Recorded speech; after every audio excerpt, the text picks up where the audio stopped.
Madam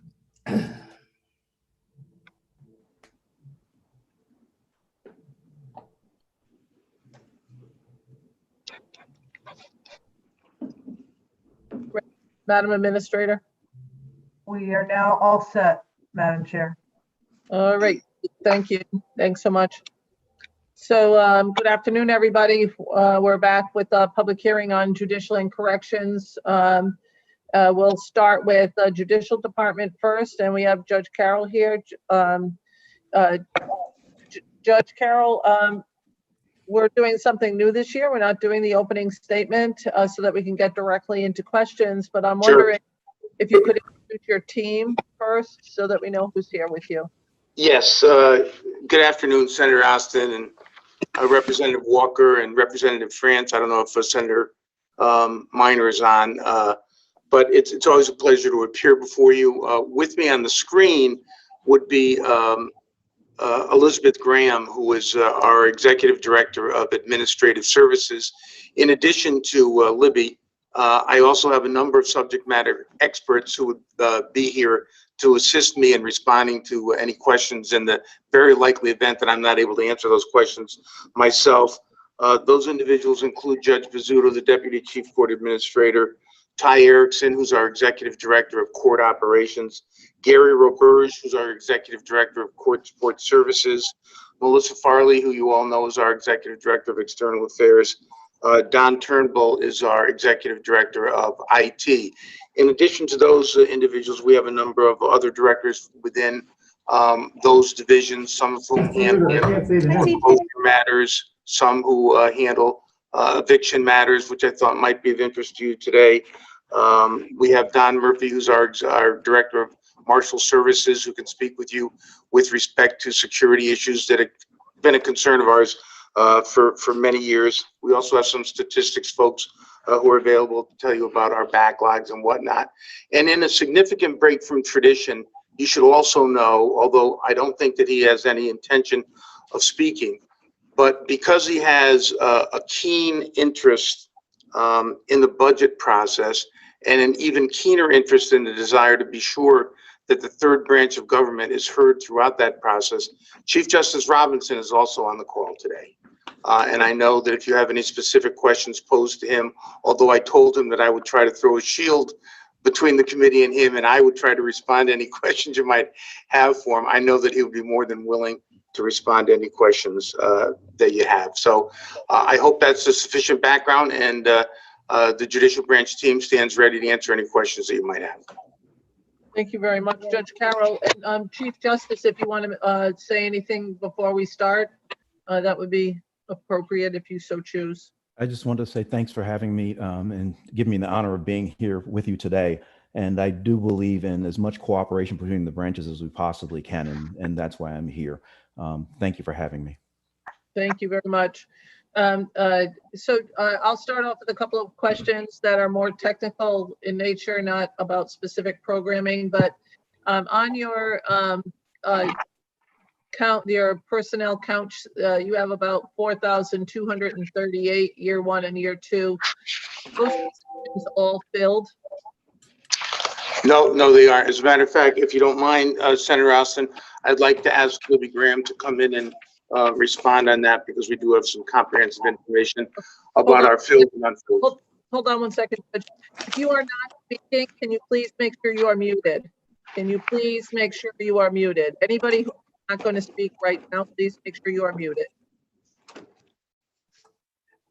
Senator Austin, can I just say, ask that whoever's speaking from Judicial, that they turn on their camera so that we can see them? Yep. The judges is on. Okay, Judge, go ahead. All right, Libby, are you able to respond with respect to our employee count? Make sure you unmute yourself and disclose your camera. Okay, very good. Trying to get the camera. So the camera doesn't want to cooperate, but I will tell you that our authorized position count is 4,229. Our filled positions, Senator, 3,547, and our vacant positions, 682. Now you're muted, Senator. Now I'm muted, I know. Trying to make sure that we don't have the reverberation that happens. So, Libby, on of the numbers that are vacant, what kind of positions are they relative to? And can you bring that information to the working group, please? I absolutely can, Senator. We'll bring that detail to you so that you can see the types of employees that are represented in the vacant count. Thank you. And we've been very measured in the way that we fill those unfilled positions.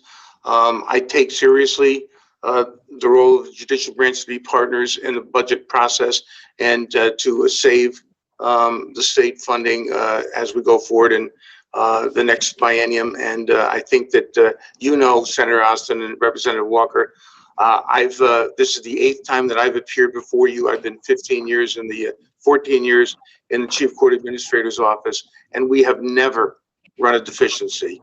And that's due to a concerted effort on the part of all our executive directors and the leadership of the branch. Thank you for that, Judge. What I'm really alluding to is that I want to make sure that we have enough staff to do the job that we are all expecting everybody to do. And that it's important to me that we fill judges' positions, that we fill that support staff get filled. These are things that I think make a difference in having a well-oiled, functioning department, no matter what department it is. And Judge Carroll, can you please tell me what is it for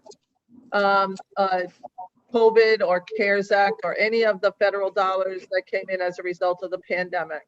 Did you bring any in? I'm glad you asked that question. It's interesting when it comes time to allocate the judicial branch's share of lapses and rescissions. Although we only represent 3% of the state general fund budget, in this budget we're expected to shoulder 8.3% of the statewide lapses and rescissions. With respect to the CARE funding, of the $1.1 billion that came into the state of Connecticut, the judicial branch received 0.27% of those CRV funds. Approximately 1/4% of all the funds that came into the state of Connecticut under the CARES Act, about 1% went to the judicial branch. Now, I know that the Secretary of OPM also urged all of the recipients of those funds to make sure that you spend down those funds before the end of the year, because if you fail to do so, you ran the risk of having to return all of those funds to to Washington, D.C. The judicial branch, well before December 31st, spent down every cent that we received, and we would have been able to spend down much, much more had we been given any more of what we had requested. Another example, there was a supplemental coronavirus relief fund that I think was a $5.3 million special fund. It was a small fund, and OPM reached out to, I believe, 10 or 11 entities and asked them to submit requests for grant funding from that $5.3 million fund. We did, but I made certain that we were very modest in what we requested. We requested $215,000 of the $5.3 million, and we requested that to supplement the cost of creating a call center that we had created, or we wanted to create, to keep foot traffic out of the courts, thereby aiding in the effort to mitigate the virus. $215,000 were requested. I believe that there were 11 applicants for that $5.3 million in funds, and 10 of them got what they requested. And you know who didn't get a penny of the $215,000 that was requested? The judicial branch. I just point that out to show that I try to be responsible steward of state funds. I try to be responsible when I make requests. And if I do make requests, they're legitimate requests, and they're requests that are needed within the branch, as evidenced by the CRV funds. When we requested a certain amount of money, only got a reduced amount, we spent every cent of it. We're very careful. We're very measured. We don't inflate our requests. We try to be reasonable. We want you to be able to depend on us and rely on us when we make a representation or we make a request. Thank you very much. And Libby, if you can mute yourself, right, while we don't need you speaking right now. Thank you. Representative Walker. Thank you, Madam Chair, and good to see you, Judge Carroll. We see each other on Zoom a lot. I know. Right. I was good. troubled one of the last times I saw you because you didn't look good, and I know that you were recovering from COVID. So you look a lot better today, and I'm happy to see that. Thank you, sir. Thank you very much. I just want to go because that was going to be my first real question, because I remember when we had you before us. I can't remember because the Zooms run together, but at the time you had requested, I think, about 200,000, and it wasn't this tranche of money, it was some other money. I think it was during September, and you had gotten all of $54,000. And it was extremely frustrating for us because we don't seem to have the ability to make those allocations, distributions for the COVID dollars. And the thing that's even more angering to me is the fact that you are required to provide services for the public, for the people of Connecticut through the courts. How many courts do you, okay, I got to be careful because I can only do two questions and she's watching everything I say. So, but you have a large population of people that have to come through your courts every day for the whole year. So during COVID, you were limited in many ways for access for the public because of the inability to access COVID dollars that were supposed to be provided to the state of Connecticut to help keep down the spread of COVID, but also to help us try and continue with the services that we are supposed to provide to the public.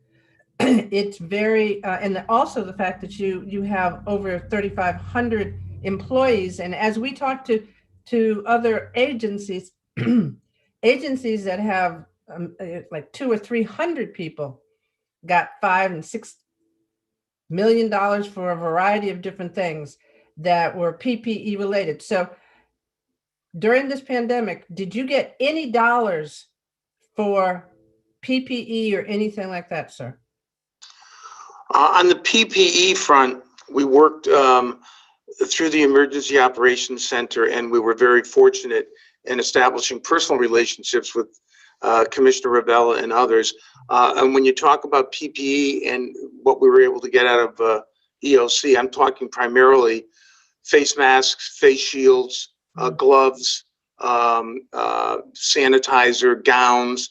As you know, Representative Walker, our judicial marshals each day screen thousands of people through our metal detectors. As a matter of fact, last year in the midst of the pandemic, we screened 1.3 million individuals through our metal detectors at all of our courts. That's roughly 1/3 of the population of the state of Connecticut. So our marshals were right out front in harm's way, and they showed up every day without complaint. I was motivated from day one to provide the highest level of protection and security for all of our employees, especially folks like our judicial marshals or the folks who work in our detention centers, who have such a pivotal role working with troubled youth who are detained in our detention centers, who reside in our detention centers. So most of the PPE that we were able to secure was as a result of contacts with the Emergency Operations Center. We did, you know, it's interesting. I think it was the 1st or 2nd of March, the Chief Justice and I sat down together when we started to see where this pandemic was going. And we agreed, you know, we're different. The judicial branch has constitutional obligations and statutory requirements that we simply can't stop doing. So we have to find a way to get things done. We never closed, though many state agencies closed. The court never closed. There were opportunities for us to suspend operations in some locations, and we did that. And as we were able to get PPE installed in those facilities, You probably know how difficult it was to purchase plexiglass. I mean, that's a problem that we had, but we persisted. I told Libby, make the purchases. Hopefully the funding will come, and we never purchased more than we thought that we might ultimately get. And we set up the PPE that we needed in all of our locations, in all of our courtrooms, in all of our metal detectors, in our clerk's offices, in our customer service centers. We did all we could do to protect both our employees and our stakeholders. Every single step we made from day one had the #1 priority of protecting the health and safety of our employees, our judges, and our stakeholders. And we've done a very good job in doing so, because if you look at our contact tracing statistics, which we keep very copiously and very carefully, you will see that the positive test results that we've gotten in the judicial branch have spread throughout the entire state. So we didn't have pockets where we had uncontrollable outbreaks. We did a good job. We did a good job educating our employees. And most importantly, our employees have been incredibly cooperative and courageous in facing this. As we were able to expand our virtual footprint, we were able to move much of our business to the virtual remote platform, which portends what we have in the future for the judicial branch. There is much of what we do that can continue to be done remotely and should be done remotely. Much of our civil business is done remotely now. Civil pretrials, civil trials, court trials are being done. Hearings are being done. The same is true in family. You all have been involved in the turmoil in our family courts over the last 10 years or so. We're now moving in a direction that will prevent people from having to come to court and wait and try to resolve their disputes, only to be told at the end of the day, come back in 2 weeks. Judge Bizzuto has testified many times about this. She likens the family process to a highway. And our goal is to get people off the highway, out of driving to the courts and coming to the courts. And as a matter of fact, Representative Walker, we're hosting a forum, or you're hosting a forum on Wednesday of next week, where we're going to explain to the Judiciary Committee exactly what we have planned in family. If you had a speeding ticket or a stop sign ticket, routinely you would have to come to court and stand in a line of 70 or 80 people and wait to speak to a prosecutor. Judge Carroll, my coach here is glaring at me because I'm taking. Okay, I'll stop. I'm proud of what we've done. That's what's going on. And the only other question I have was, because you were never allowed to close and you had to work with the public, did you guys get the classification of first responders so that your people could get vaccinated? On the vaccination front, last week we found out that our marshals were going to be able to get vaccinated, and last week, and we also found out that we're going to be able to set up clinics, vaccination clinics, in our 2 detention centers to make sure that our detention center workers are going to be vaccinated. Otherwise, it's just by age.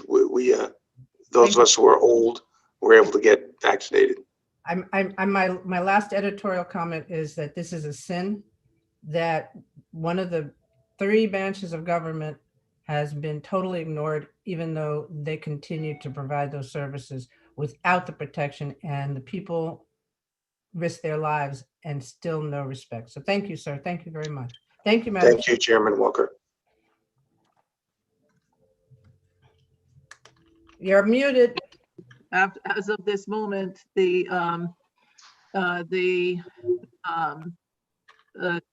Representative France is all set and Senator Minor is all set. So I'm going into the chairs of the subcommittee. And I know that Senator Winfield is handling a judicial meeting. So Representative Candelaria, do you have any questions for Judge Carroll? Thank you, Madam Chair. Yes, a couple of things.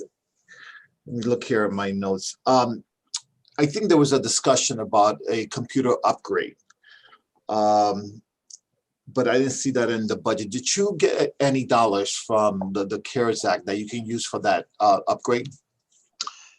Thank you, Representative Candelaria. I think the short answer is no, but in what OPM has submitted, there's narrative that says they are supportive of our desire to meet our technology needs, and they intend to meet it through a combination of budgeted funds and CRV funds. Now, coronavirus funds are not going to satisfy our technology needs because our technology needs are not one-time needs.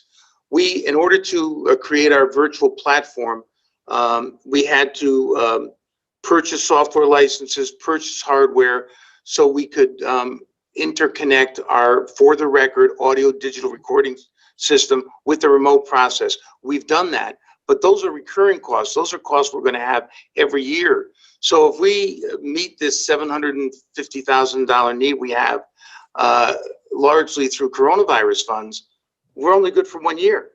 And that won't work. So I'm grateful that you brought that up. And you know, it's something that the state auditors bring up every year in their audit report about our reliance on legacy systems. We have been attempting to get funding through the Bond Commission for years now to upgrade those legacy systems. And each year the audit report comes out and says, you have to do something about your legacy system. And I say, we want to, but it's a resource issue. It's not a desire or ability to do it. We don't have the funding to do it. So hopefully we'll get that taken care of. It's critical. Also, some of our funding includes cybersecurity protection that we need. Critically important to us because number one, we did have a ransomware incident, and because I've got an incredibly talented IT division and we've got built-in redundancy throughout our system, we have a secondary data center. We didn't lose any of our data. But imagine if we didn't have that and we lost this critical court data that you rely on, that the federal government relies on, that Connecticut State Police and others rely on. Thankfully, we've done that. And you probably saw in 60 Minutes either last week or the week before, this massive Russian solar winds intrusion. We also, in the judicial branch, were victimized by that. And again, thankfully, they tell us, our IT folks tell us that we've isolated the servers that may have been infected with this malware in the solar winds invasion. And we think that we've got it covered. But when I watched 60 Minutes the other night, somebody from the FBI or Homeland Security said, yeah, everybody thinks they've got it covered, but this is the type of threat that lurks in the background and can come out and affect systems at any time. I don't think the Russians are looking for information about our motor vehicle docket. At least I hope they're not. But it was quite a surprise to us that we were victimized by the solar winds issue. Thank you for that. And one last question for now. I see in your vacancy for the year 2020, you had a total of 189 retirees. Your judicial marshal count, what's your judicial marshal count currently, and how many vacant positions do you currently have? If it's okay, Representative Candelaria, I'm going to ask Libby Graham to jump in on that. I know that we are under-resourced at this point. Last year, you did give us additional funding to hire 2 additional classes. While it might have been tempting during the pandemic to let those classes go in the middle of their training, we elected not to. And as soon as we were able to safely continue training them, we did. And we deployed 1 class already, and another class is being deployed, I believe, next week. So that will bolster our ranks of marshals. Incidentally, we had 85 marshals throughout the pandemic who tested positive. And it's an indication of the type of risk that they're exposed to day in and day out. We've had a number of security incidents during the pandemic. The marshals don't turn and run away from these issues. They run towards these issues. They diffuse them. They do a fantastic job. We've had attempted suicides. They perform CPR. They do whatever has to be done to protect lives. But it's a risky business, and no one should think that simply because they're working in the courthouses that the job they do is any less risky than the job that other law enforcement personnel do.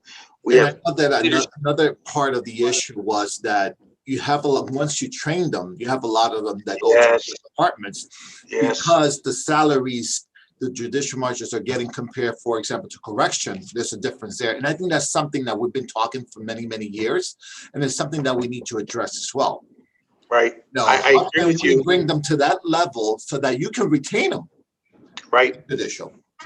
And you know, another factor that makes them so appealing to be hired by corrections or local police departments is the type of training they get in our Judicial Marshal Academy. It's the only nationally accredited training academy for judicial officers in the country. And there's a reason why those who graduate from that are so appealing to local police departments. So Libby, can you provide Representative Candelaria with information regarding our total number of marshals? Thanks. Happy to. And again, forgive me if for some reason I can't get the video to work. Representative, you asked what is our current complement of marshals? We have 630. You did correctly point out in 2019, we had on the whole 190 staff retire. So we are expecting retirements from the group of marshals. And as you might imagine, we will be refilling those critical vacancies as they become vacant to ensure that we can maintain safety and keep the courthouses secure. I do want to mention one thing, Representative. Last contract period, there was an agreement with IBPO, the union for our judicial marshals, to do an objective job evaluation study. That study is near completion, if not complete, and it may be some information that we can supply to you that will enlighten and share information about that particular concern that we've had for some time. Yeah, I would appreciate that if once that study is completed, if you could share it with us, with the whole committee. I think it's very important because we understand it. I know we've been hearing it for years how, you know, after you put all this effort and training and they leave, and how frustrated it is to generate a new class, right? Get a new class going. And that's always been an issue of security, right? At the course, because of that particular issue of not paying according to what other departments pay. So I think something that we definitely need to address. And if you could get that to us, that'll be great. And Representative Candelaria, can I just raise one more issue as you brought up the issue of security? I think it's really important that we also highlight the issue of security for judges. You probably all know that federal district court judge in New Jersey, Esther Salas, last year had somebody drive to her home and present himself as a UPS driver, attempting to shoot and kill Judge Salas. Instead, shot and killed her son, 22 years old, and gravely wounded her husband. She is now spearheading an effort to secure federal funding to protect federal judges. There's a bill pending before Congress now to provide $226 million to provide security for judges. I know here in Connecticut, we don't have the ability to do that, but any of you who have followed blog postings on what's called the family court circus have seen the unbelievable, hateful, racist, anti-Semitic, misogynistic postings that have been entered against the judges in the state of Connecticut, including Chief Justice Robinson. If you saw them, you would be shocked. What worries me is you need one disturbed person to be incited and motivated enough to do something about that and act on that. We've had incidents in the last month where a judge left the family court in Hartford, got in her car, was followed onto I-91, and a car was within inches of her rear bumper, followed her home. She called the police. Police came and attempted to locate what had happened, but the perpetrators, but were unable to do it. We've had other situations where judges have been threatened. It causes a great deal of concern for me and for the Chief Justice. I don't know what the solution is, but I think that the more people are aware of it and vigilant of it, the better chance we have in providing some level of protection for our judges. So Judge, I'm going to ask you to do what Representative Walker always asks you to do, is be succinct on your answers. I would need to have cybersecurity. The reason I'm asking is I already have 7 other people that want to ask you questions, Yes. and I'm going to run out of time. Sorry. And I appreciate everything you have to say. I also believe in security for judges and other people who make very hard decisions on Yes. people's lives. Representative Candelaria, are you all set? Yes, Madam Chair, I'm all set for now. Thank you. Thank you very much. Representative Pavlak D'Amato. Thank you, Madam Chair. I know somebody had reached out to me earlier about the guards and officers in the court getting the vaccine. And is it your understanding that you said you heard something this week, or that this week they're able to now get the vaccine? Last week, we were authorized to allow them to register in the VAMS system, and they commenced doing that this week. Okay. All right. Thank you. And just one other thing, if there's any detailed information you can provide to us as far as the needs for the online computer system and what that entails, as much detail as possible would be very helpful, because I think that is crucial to our court system as it's running now. We'll be certain to provide specific information at the subcommittee meeting. Thank you. Okay, thank you, Representative. All set, Representative? Yes, ma'am. Thank you very much. Representative Datham, also for you, we need to keep the questions as succinct as the answer. Thank you very much. I'm going to ask, thank you very much, Madam Chair, and I'm just going to ask my responses to be brought to the subcommittee. First of all, thank you, Judge Carroll, for your very complete package. 42 pages was very great. My question is on page 35 of that package. We highlight that there are 683 vacancies. My concern is it looks like per the governor's budget that he has made 7 million in 22 and 8.8 million in 23 permanent permanent lapses in the budget. I want to understand, of those 683, if you could bring to the subgroup information and what positions you envision that would not be permanently filled. And my second. We'll provide you with all that detail. Sure. Wonderful. Thank you so much. And my second question really has to get an understanding of your workers' compensation claims. It seems like we have, on an agency by agency, all of workers' comp has been rolled up to DAS, except for the Judicial Department. Can you please bring to the subgroup the reasoning behind why workers' compensation remains within your agency and not within DAS? Sure, we'll be happy to do that, and I can assure you that wasn't a judicial branch decision. Okay, great. If you could just explain it then. Thank you so much for your time today. Thank you, Madam Chair. Thank you, Representative. Thank you very much. Representative Nolan, followed by Representative Gonzalez. Thank you, Chair. How you doing, Judge? Good afternoon, Representative Nolan. We've been having a lot of discussion in regards to some of the vacancies, not only with the marshals, but also with some of your colleagues, your judges. And there is a great deal of disparity in regards to hiring, especially when it comes to judges. And we're wondering what would be some recommendations from you to get more judges of color into the system, either by recommendation and or a better search to find judges of color to fill a lot of those seats that are vacant. Sure. As you know, Representative Nolan, the judicial branch has no role in the selection of judges. That's all done by the governor and by the legislature. But I can tell you, the Chief Justice Robinson and Chief Justice Rogers before her have engaged in extensive outreach to the minority bar groups to try to encourage more lawyers of color to seek appointments to the bench. We've done formal programs with the George Crawford Black Bar Association and other minority bar associations.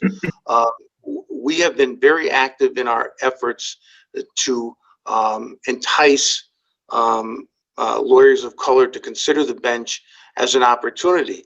I'll be candid with you in noting as well that many successful attorneys of color don't see the bench as an appealing option to them because there are so many other higher paying options available in the private sector. And that's something that I think needs to be addressed. I think that public service as a judge has been the most important thing that I've ever been able to engage in my life. And I know that we have many great judges of color who would encourage attorneys of color to follow them onto the bench. And we would do anything we can to support that effort. And this might be something on which Chief Justice Robinson may want to briefly weigh in on, because I know that he's been very active in this effort throughout the state and throughout the country, as a matter of fact. Chief, are you? Sure. I'll be very quickly. Chief Justice, just give me 1 second. Sure. Judge, can you please make sure that any questions that people ask you vis-a-vis information, that it all goes to Susan Keene, so that everybody on the committee can get it. So when one member asks a question, that answer is given to everybody, whether people are here or not. And Representative Walker, if you could monitor this for about 5 minutes, that would be wonderful. And Chief Justice, now it's up to you. Thank you very much. And I'll be quick. We are trying like everything, looking at it, it's like a diamond in many facets. One of the things that I think is really important is building those essential pipelines. You can't go out and talk to a person when they're a lawyer for 20 years and a partner in firm making 7 times what they can make as a judge.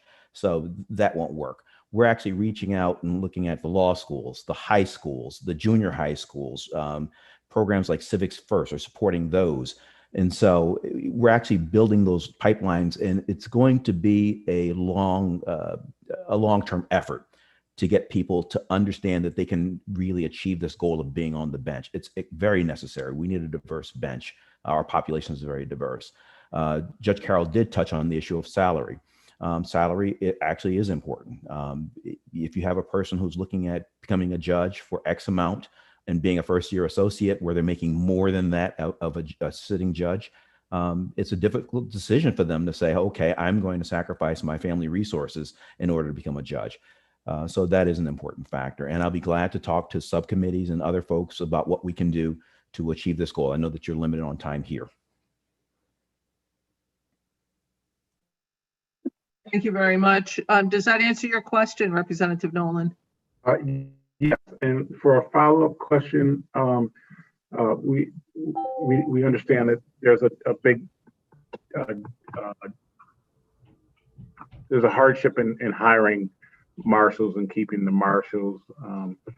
What things are we doing now to entice them and to try and keep a better hold on them in regards to them fleeing once they get that training that we spend all that money on? And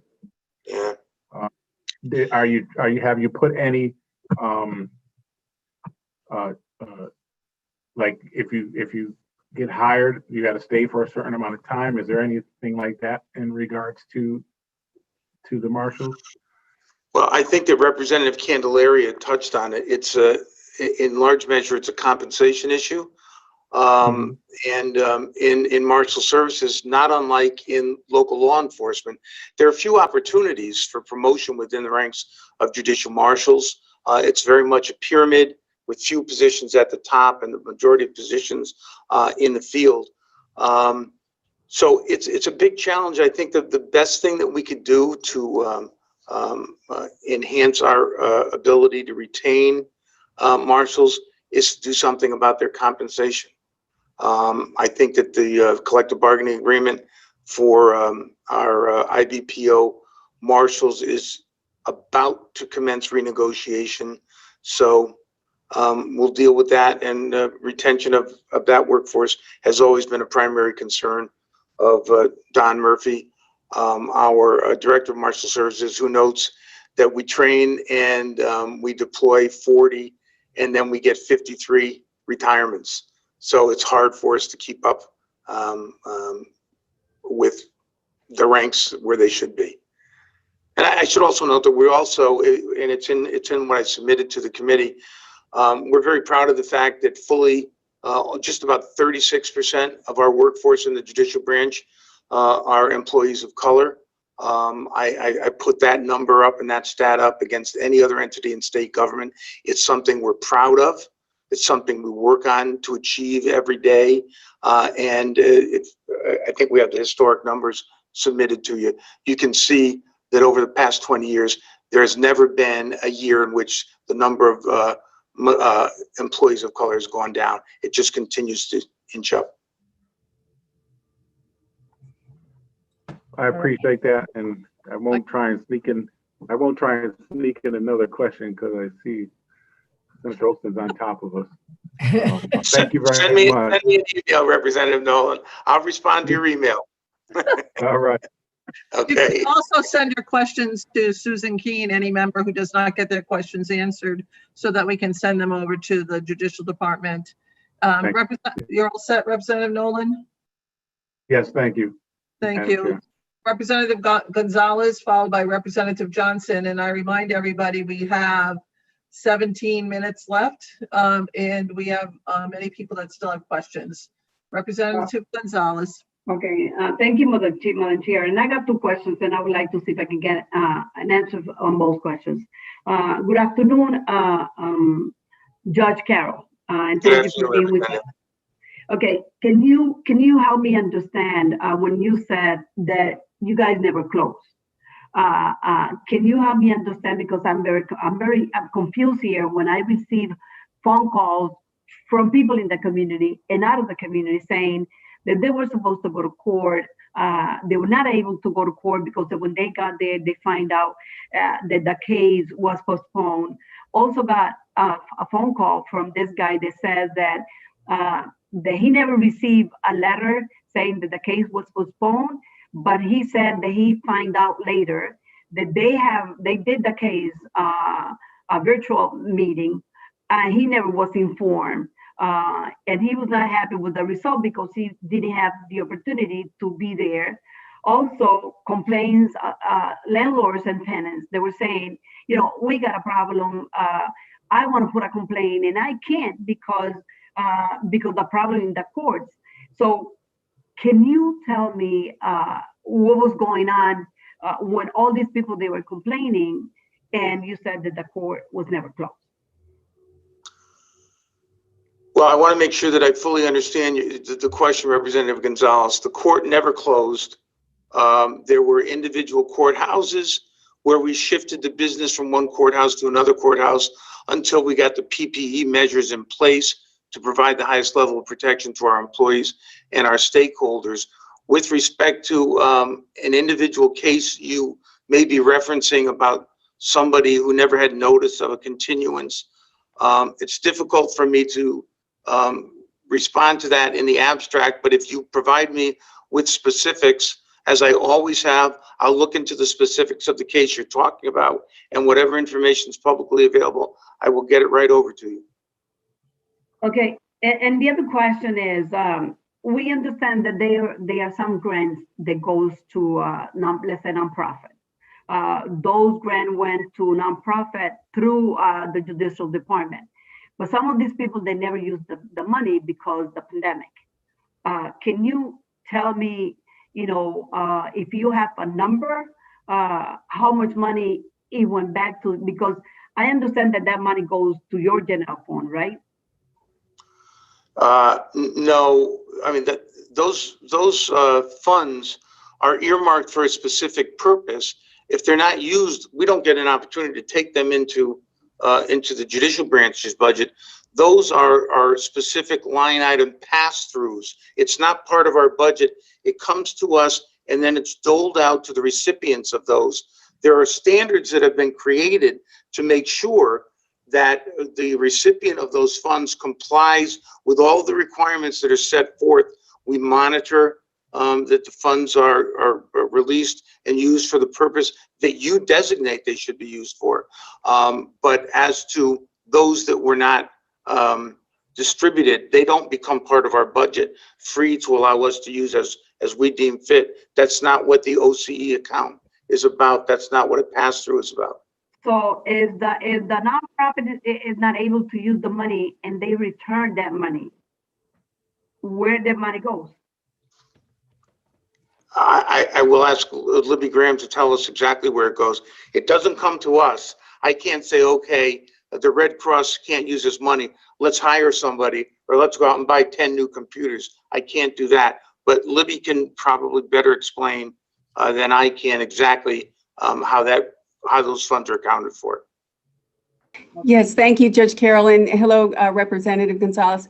At the end of a fiscal year, if funds aren't spent according to the parameters of the program and in accordance with the guidelines, the funds are returned to the state general fund. They're not available to the judicial branch for use. So that's a common practice, and that's exactly what happens with our OCE funding. Okay. Thank you for that answer. And again, Judge Carroll, the people that were not able from one way or the other because they didn't know how to navigate through the system, they didn't have a computer, or they never received a letter saying about their cases. They said that they've been trying to call. Can you tell me how we can help them? Third question. Well, yeah, I think that if we could expand our virtual network and make Wi-Fi available to bridge what's commonly referred to as the digital divide. We're aware of and discuss frequently the fact that there are many people who can't afford a phone or can't afford a computer to access our virtual networks. So we've talked about that in the context of whether, for instance, if we resume jury trials and we want to try, or a trial where we've experienced this, we've looked into this option, conducting a jury trial remotely. How would we ever do that? Because if you're going to get juries of your peers, what do you do when a juror doesn't have a computer, doesn't have a tablet?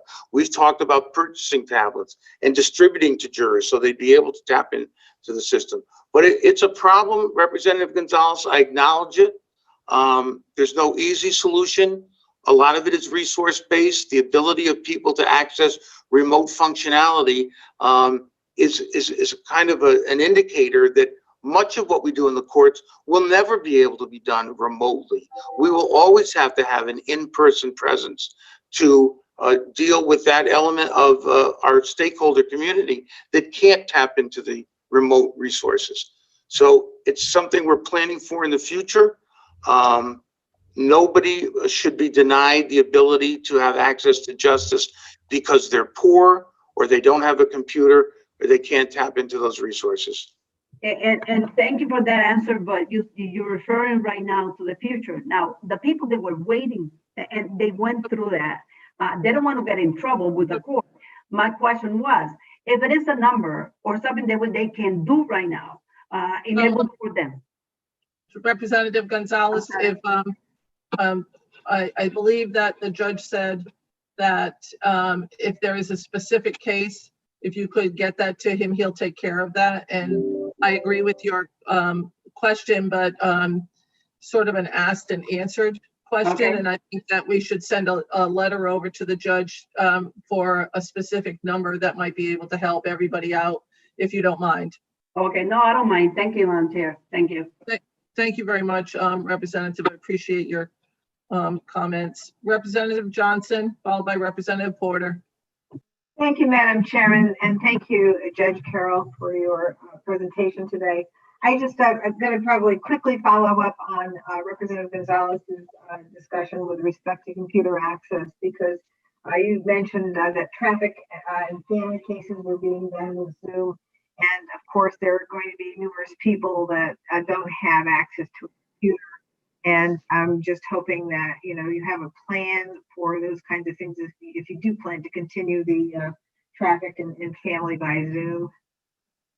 I would encourage you, Representative Johnson, if you're available on Wednesday, to participate in the forum that we're conducting on family court before the Judiciary Committee, where many of these questions that you posed will be answered. We are trying our best to remove conflict from family matters. I think that the cost and the conflict, if we can remove that from the dissolution process, it inures to everyone's benefit, the court's benefit, but most particularly the benefit of the litigants.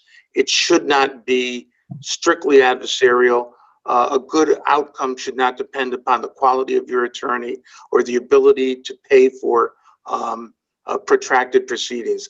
Let's get people out of the courtroom into negotiations to resolve their matters, and let's get it over quicker and more efficiently and much less costly. I think we have the ability to do that. I know that we have an incredible core of family relations officers and highly trained and highly effective negotiators within that rank, and our judges as well, who are eager to get these matters resolved short of trial. I think it's a goal we should all strive to achieve. That sounds excellent, Your Honor. And also, I would like to mention that I'm very also concerned about the judges and the court system's security. I think particularly in family court, that there probably is more danger, particularly with domestic violence cases. And I just am hoping that, is there a way to screen some of the litigants in those cases to see whether or not they need careful attention? I don't know that there is. I think it's a real, at times, a frightening situation. We had a situation in Torrington last week where a litigant, you may be aware of this, called the Family Relations Office and threatened. He said, I'm coming there and I'm going to kill everybody.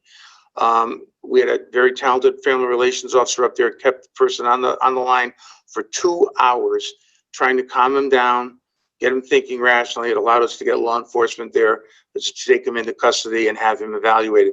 But evaluating somebody before an incident happens like that, that's a big ask. That's a tough task. I was just thinking there might be a basic screening process for family cases in general, because so many of them have emotional difficulties anyway. And I won't keep you any longer because I know my 2 questions are up. But whatever you can give me in that area, and whatever you might have in terms of some of your analysis that you might have done in the past on how to address this, it's something that's been on my mind for a long time, and I would love to know where we could go from there, maybe to help out. We'll definitely follow up with you, Representative.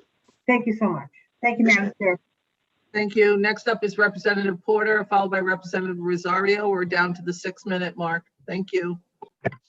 Thank you, Madam Chair. Can you hear me? Yes. Good morning, Judge Carroll. How are you? I'm fine, Representative Porter. I'm looking at youthful offender services line item was consolidated into the juvenile alternative incarceration line item.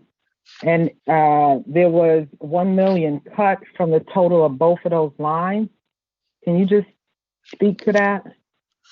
I'm going to ask Libby to jump in on that, because I think that they may have had some discussion with OPM on this, and they are certainly in a better position to respond than I am, Representative Porter.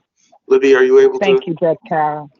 Yes, I'm here, Judge Carroll. Thank you. And Representative Porter, yes, we requested that those 2 line items be merged because they were artificially separated at the time of the juvenile transfer years ago. There was a separate line item to facilitate that transfer, bringing in the younger kids into our system. At this point in time, we now send our resources out to the field, to the community on a regular cycle to be bid and for contracting purposes. So those 2 lines were merged into one as a reflection of the way we run the juvenile community-based alternative incarceration system. With regard to the reduction that you spoke to, I'm sorry, what was that? I'm sorry. The reduction that we had, the judicial branch budget is exceedingly confusing, to be quite honest, because it was not represented in a manner that we presented it to OPM. So most of the reductions that you see in the OFA sheets that I know you rely upon were applied by OPM across several categorical areas. So the AIC reductions that you see were a carry forward of rescission and unallocated lapse from the prior fiscal year and applied to the juvenile AIC line item. And I know it's getting a bit technical and time is short, so we can happily share more detail with you at the subcommittee. But I do know that the initial reduction was something that we were carrying forward into the biennium. The area of alternative incarceration funding is of the utmost importance because of our community partners who deliver the services. And when it comes time to rebid, we have to also be very careful because costs can go up. So it's an area that I welcome to have a conversation about. Yes, thank you for that response. And I would love for you all to expound on that in the subcommittee so that the entire committee can have that information. And then I want to know, is there funding in here to move young people out of the detention wings of regions into a new space and expand upon and create community-based wraparounds, intensive programs for young people? You know, Representative Porter, that we've been committed to that in the judicial branch, and CSSD has been working on that. I don't know specifically how the budget reflects that, and perhaps Libby can expand upon that, or maybe Gary Roberge, who's also on the line, can expand upon that. Thank you. Thank you. Thank you, Judge Carolyn. This is Libby, Representative Porter, just to start. Yes, we do have funding available to continue to grow our juvenile community-based network of services. Gary can certainly speak to the growth of the Second Regions program. And we have experienced at the front end of the process some startup delays, but I think we're on smooth track now for implementation purposes. Gary, I'll punt to you briefly in the event that you want to make a quick statement. I'm sorry, with the time constraint. Good afternoon, and thank you for that question, Representative Porter. I'll be very brief. Yes, we do have funding in the budget for those programs. They are costing more than we had originally anticipated when the original transfer happened, but the majority of the funding's there, and at current, we are in good shape. As you know, we have the 3 staff secure programs that we've operationalized since the transfer in Hartford, in Milford, and in Waterbury. And then we have the Hamden Secure program that we just opened this past November. And we're also working on a second secure program. So we have the majority of the funding, and I think at this point, with respect to the region's kids, we're in fairly good shape. Thank you. All right, thank you. And I do have more questions, but I've been limited to 2. So back to you, Madam Chair. You and everybody else, Representative Porter. So just write those questions up and give them to Susan Keene, and she'll send them right over. Thank you, Madam Chair. I will do that. Thank you. Thank you. Representative Rosario. Thank you, Madam Chair. Good afternoon, Judge, Chief Justice. Good afternoon, Representative Rosario. I just have one question. Is there any, and I'm going to ask the same with DOC, is there anything in this budget that addresses the issue of inmates that go to court and subsequently get released by a judge, and they're literally walking the streets, there's no transportation, they don't have any ID? Is there anything that addresses that? I don't know that there's anything specifically in the budget that addresses that, Representative Rosario, but the whole concept of reentry is something that the judicial branch has been working on as long as I've been a judge. The Court Support Services Division works very closely with inmates that we know are about to be released to make sure that they have a stable footing when they get back into the community. And I've spoken with Commissioner Quiros about his concerns in this respect. Needless to say, I don't have to tell you, in the last year or so, he's just been consumed by pandemic issues. But with his predecessors, we've talked about reentry issues.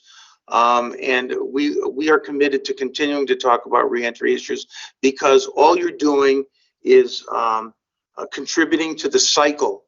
If you release people from incarceration without the tools they need to get back on track, and whatever we can do to facilitate that, we're eager to jump on board and do it. Thank you, Judge. I appreciate that, and I look forward to working with you all in the work groups. Thank you. Thank you, Madam Chair. Thank you very much, Representative Rosario. And that's it on questions right now. I would just like you to bring to the work group what you're doing vis-a-vis mental health, those people that are coming to you that are 3rd, 4th, 5th time visiting the courts, finally get incarcerated. The numbers that I had most recently in a sentencing commission report was 81% of female inmates are chronically mentally ill and 28% of male inmates are chronically mentally ill. I'd really like to get a better handle on how they're making it through the court systems and what we're doing. Representative Walker, I'm turning it over to you.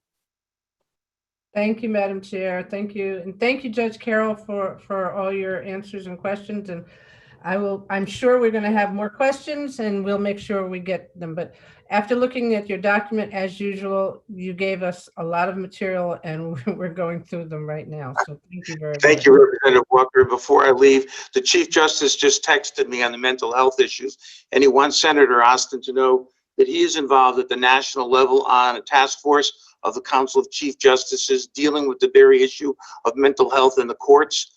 We've worked also closely with Demas, as you know, on moving competency exams out of the court and over to Demas, where they can be done in a better setting.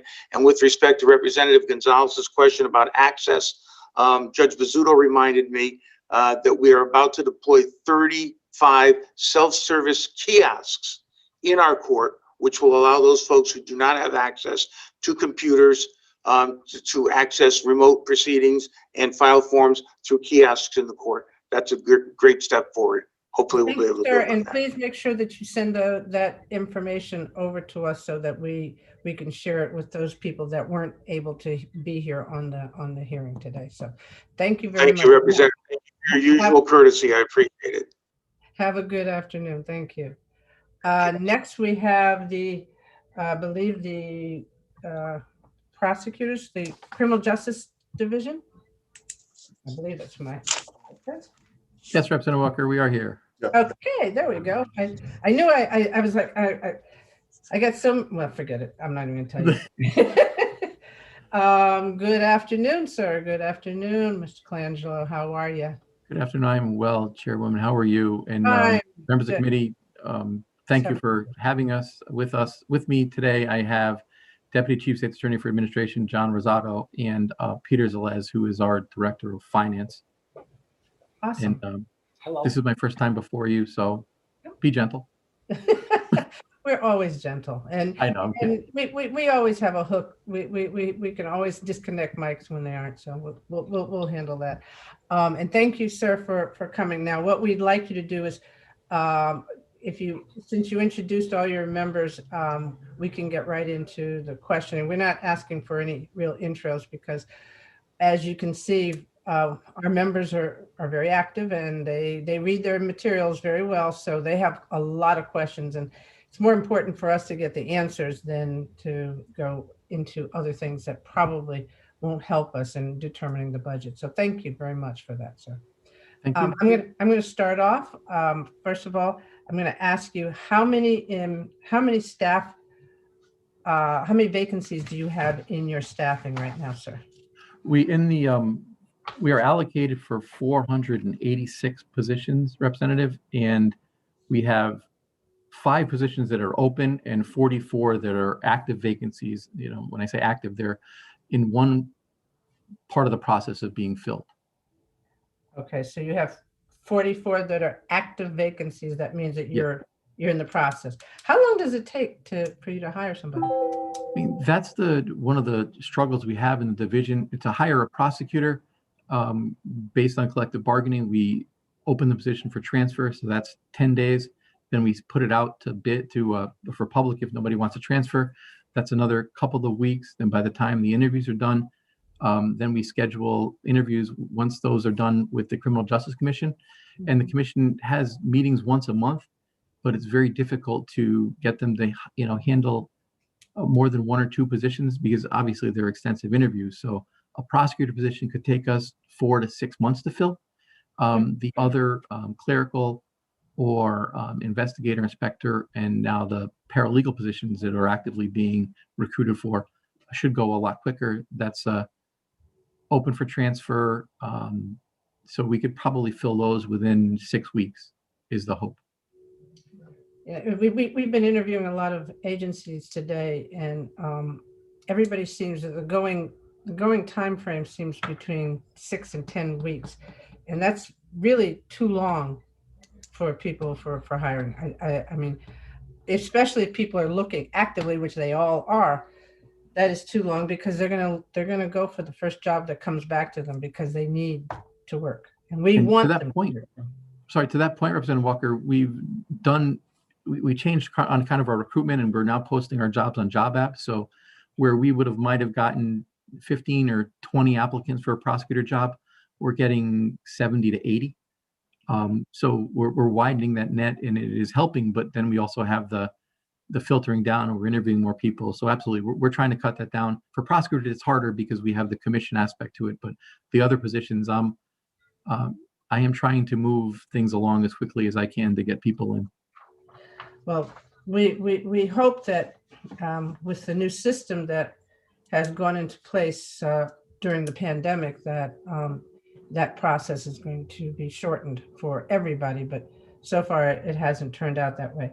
All right, I'm going to go right into my team because I know they all have questions, and then I can come at the end if I don't. So I will start with Representative France.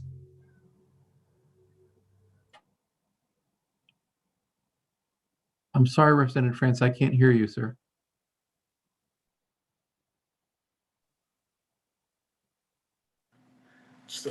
How's that? Got you now. Thank you. I'm sorry. That's better. I thought it was my ears. Nope. No, it is not as the fun of technology. I have to switch between the system versus a specific microphone. I don't understand why it changes because it worked an hour ago. Thank you, Commissioner, and your team for coming here. I just had a question in your testimony concerning the budget related to the conviction integrity unit. And the governor's budget submission had 3 positions, and the task force had different recommendation. You'd requested 5 positions, but in the paragraph, it seems to indicate you're going to use a single general fund position that's vacant. So I'm trying to understand how you're going to get from 3 to 5 with 1 vacancy, or how you're going to fully staff in accordance with the task force recommended. I'm sorry for the confusion. When we worked with OPM, and I want to thank the governor's office, obviously, and OPM for working with us for these critical components to help rebuild the confidence in the criminal justice system. I think the conviction integrity unit is going to do that. When I got appointed chief state's attorney, I set up an advisory group that's referenced in our testimony, and they did provide some recommendations. Not wanting to, I spoke to the governor's office about that. They were able to, allocate 3 positions. Fully staffed unit would be 6. I would love the fact that if you decided to give us 6. I know in our request to OPM, we started with 5 because I didn't have the full recommendations from the committee yet. Why we held back and have 5 open positions, I'm figuring if we make it through this process with 3 positions that the governor's giving us, that I could utilize 3 of those positions to fully staff the conviction integrity unit as set up by the advisory group that worked so hard to get me those proposals. So just to be clear, so in your response to what the budget has in it is sufficient to start the process of the integrity unit formation, or? It absolutely is. If there's a request for the Appropriations Committee, it's to give us 5 positions. But if you do not, and we make it through with those 3 positions, we're prepared to utilize, as long as those positions stay with us, open positions that we have to fully staff the unit as recommended from the advisory group to make sure that they're able to do the work that we want them to do. Thank you very much. Thank you, Madam Chair. Thank you, sir. Representative Candelaria. Thank you, Madam Chair. I just have a quick question in regards to the early screening and intervention coordinators. You provided your, I think it's your testimony, you talked about a cost associated to continue the program in 22 and 23 fiscal year for in the amount of $630,000. Can you talk a little bit how many positions that is and what additional costs, what does that $630,000 add up to? What is it? What is it composed of? Thank you, Representative Candelaria. Yes, right now we have the early screening intervention court in 6 locations. Each of those locations has a resource coordinator associated with them. They are being funded now, or they were funded through a grant that we got from the Singer Foundation. And now we are also we're getting a grant from Demas to cover that 300.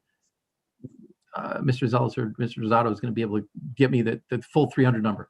That $628,000 number that you're referencing would allow us to hire a resource coordinator, 12 of them total.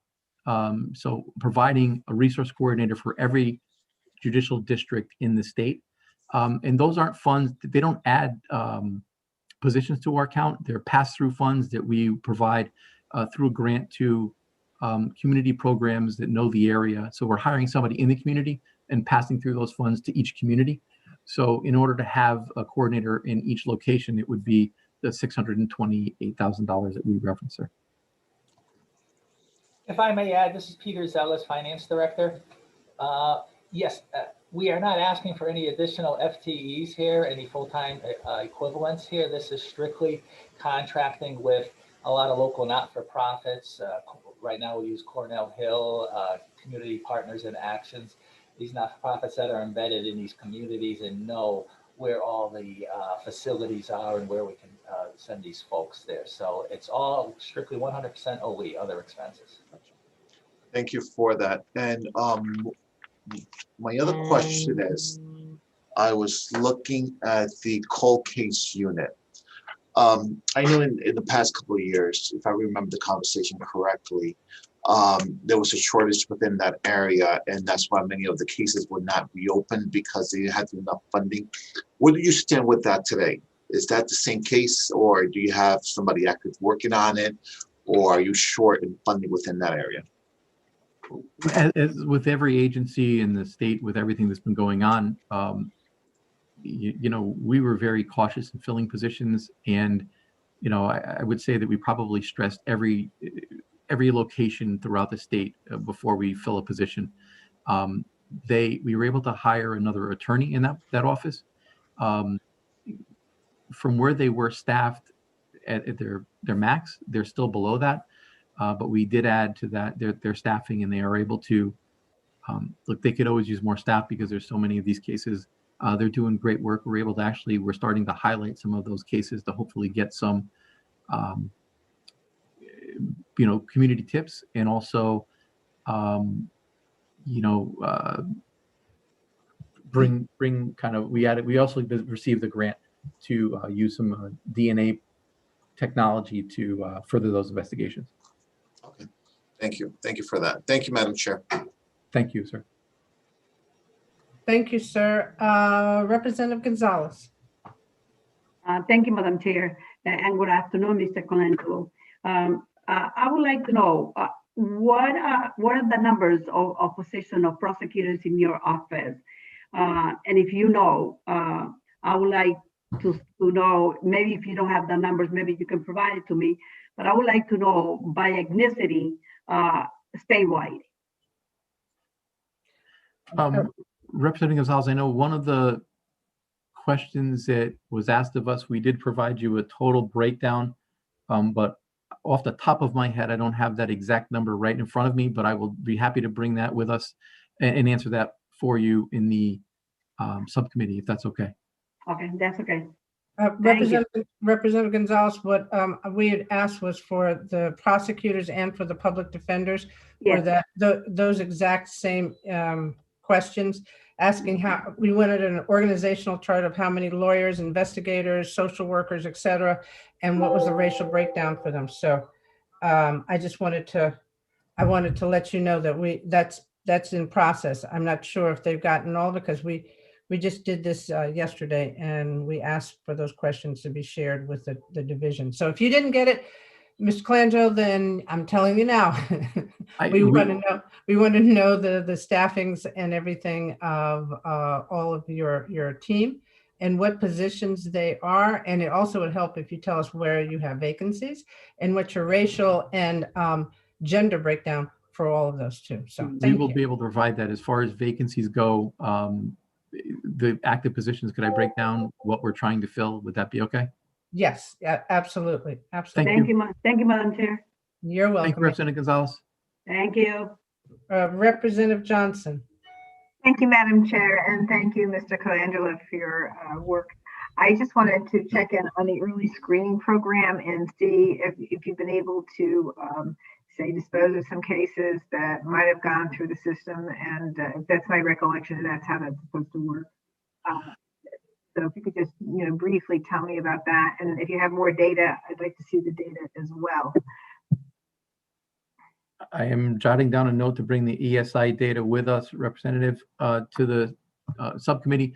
But you're correct. I mean, what the ESI allows us to do is to, for low-level offenses, and I'm actually trying to get prosecutors to wrap their heads around using ESI for every case to determine, and that gives us the ability to screen the cases, even the most serious cases, to see if we have deficiencies in them, to see if, for the lower level or even the medium cases, is there a way that we could connect somebody with services or use restorative justice practices? And that's why we were asking for additional training money to make sure that my staff is up to date on the most recent and the most cutting edge things to do in the criminal justice system. So yes, we are able to screen people out. The data shows that people that go through ESI have about 1.2 court appearances versus 4 court appearances. So it's a savings of, at a minimum, time for people coming through the system. And, we're looking to get, since we have been doing it for now years, to see if we could figure out if there's any recidivism data that we could get to you or figure out for you guys. And we're trying to do that. I'm happy to report that we were able to get our case management system through the pandemic finally up and running.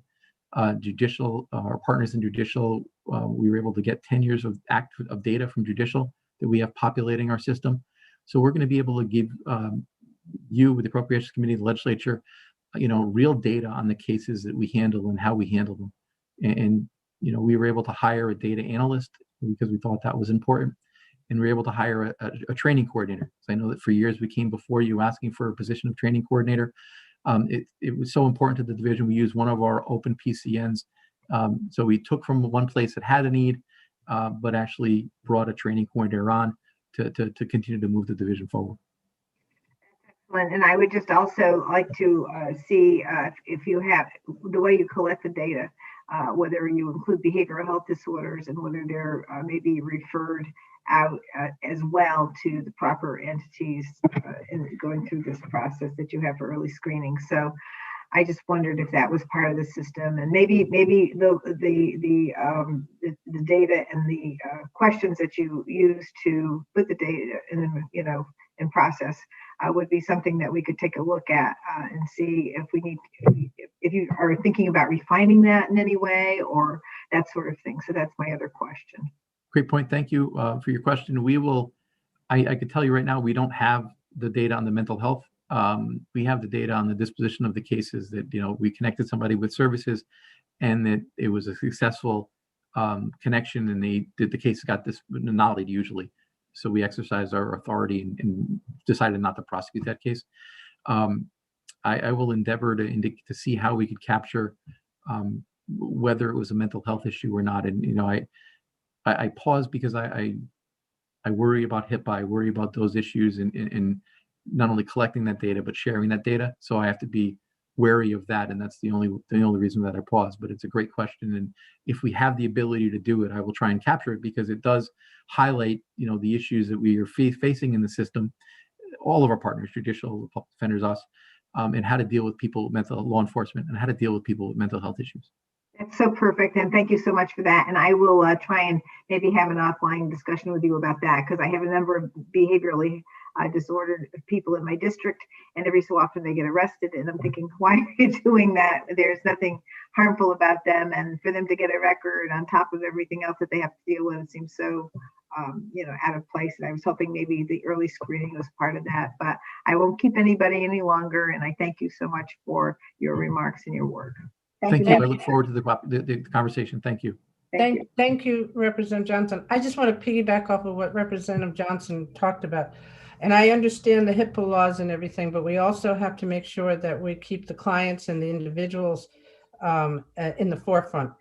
And sometimes those circumstances, and I think it should be a shared training for the prosecutors, the public defenders, and the judges, because all of you should be working together in trying to bring the best thing out. So I may recommend in some way, shape, or fashion that we set aside dollars that provide all of you with the training, because the better you understand what's going on and what's available, the better we are going to serve the public of Connecticut. And it's not about just the prosecutors or just the public defenders or just the judges. It's about the judicial system and how we make sure it works for the people that it is affecting and contacting with. So that will be a charge that we'll have with you, and we'll talk about that as we go forward. Representative Walker, I welcome that opportunity. I will tell you that I spoke with Chief Justice Robinson about joint trainings and Chief Public Defender Rapillo, and we are working towards, and this is a great topic to do it on. I would actually add to your request and say, let's try and involve law enforcement and the private bar, because it is a systematic issue. And I think we need to make sure that we're covering all parts of the system. Maybe we can't, make them come to it, but if we open it up to them, I think because they're part of the system, we should try and do that if that's okay. I would love that, but I find that when you add more people to the table, the conversation never goes anywhere. So I think it's good to start with the system that is supported by the Connecticut Judicial Department, and then we branch out. But let's get it right between the three of you, and then we bring in those other entities that we interact going out. But it's really important that all of you understand what's available and how it can work for all of it, because it's not a gotcha. This is the best way for our people in Connecticut. So thank you, sir. Absolutely agree. Yes, thank you. Okay, Representative France. Thank you, Madam Chair.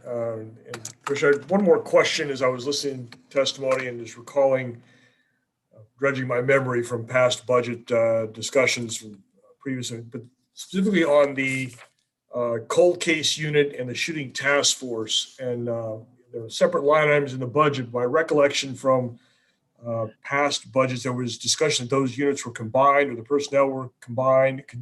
And you could talk to what those two agencies do and how that budget is applied, and something for detail for the work group, if you could provide, how that budget was expended for the last 2 years, and then what the plan is for this budget year for those funds. Absolutely, Representative. If I could let Deputy Chief Attorney Rosado jump in, he's got more historical knowledge than I do. With it, Sure. Mine would be a high level answer to that, sir. Sorry. Sure. The breakdown is roughly along the lines of, I believe, 11 positions under the shooting task force line item, and it's either 2 or 3 on the cold case line item. And what we've talked about in the past with this committee is that the two groups really work together. The way the cases that come to us from some of the cities around the state, the gun violence that goes on, a lot of times police departments are going from the current case, then they get a new case and they have to leave that case behind to go to the next one. That case then becomes what we would call a cold case. And so the two efforts sort of work together. The majority of our cold cases they come out of the city environments as well. So there is a lot of back and forth between the inspectors that work in the shooting task force and the inspectors that work in the cold case unit. And likewise with the prosecutors that we fund. The prosecutors that are on the shooting task force side are mainly located in Hartford, New Haven, Waterbury, and Bridgeport. So I think that's what you were referring to. That's correct. And I appreciate that. And if we can get the additional detail, the work group will continue the discussion there. Thank you very much. Thank you, sir. Representative Nolan. Good afternoon. Thank you, Madam Chair. Sir, how many prosecutors are under you? Oh, Representative Nolan, I am sorry. 45, 24, 1138,106. John, did you It's have the about math? 250. Sorry. About 250. About Yes, sir. 250. Yeah. And I asked that because we were talking about mental health earlier, and what kind of investment do we do for our prosecutors, or what is in your department in regards to mental health assistance for you guys for the things that you have to deal with that I know is just as strenuous as a police officer sometimes. And I'm just wondering, is there any areas in your budget that cover that? So no, thank you so much for the question, sir. And you're correct. You know, we have the training budget that for years has been about $27,000. The governor's office and OPM gave us an additional $20,000 a year for a total of 40. We did provide backup for up to $120,000.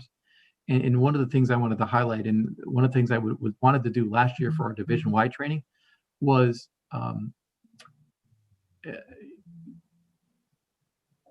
it just Vicarious escaped trauma? my head. Vicarious trauma. Thank you, John. Vicarious training trauma for the prosecutors. And that was what we were going to use part of that $27,000 for.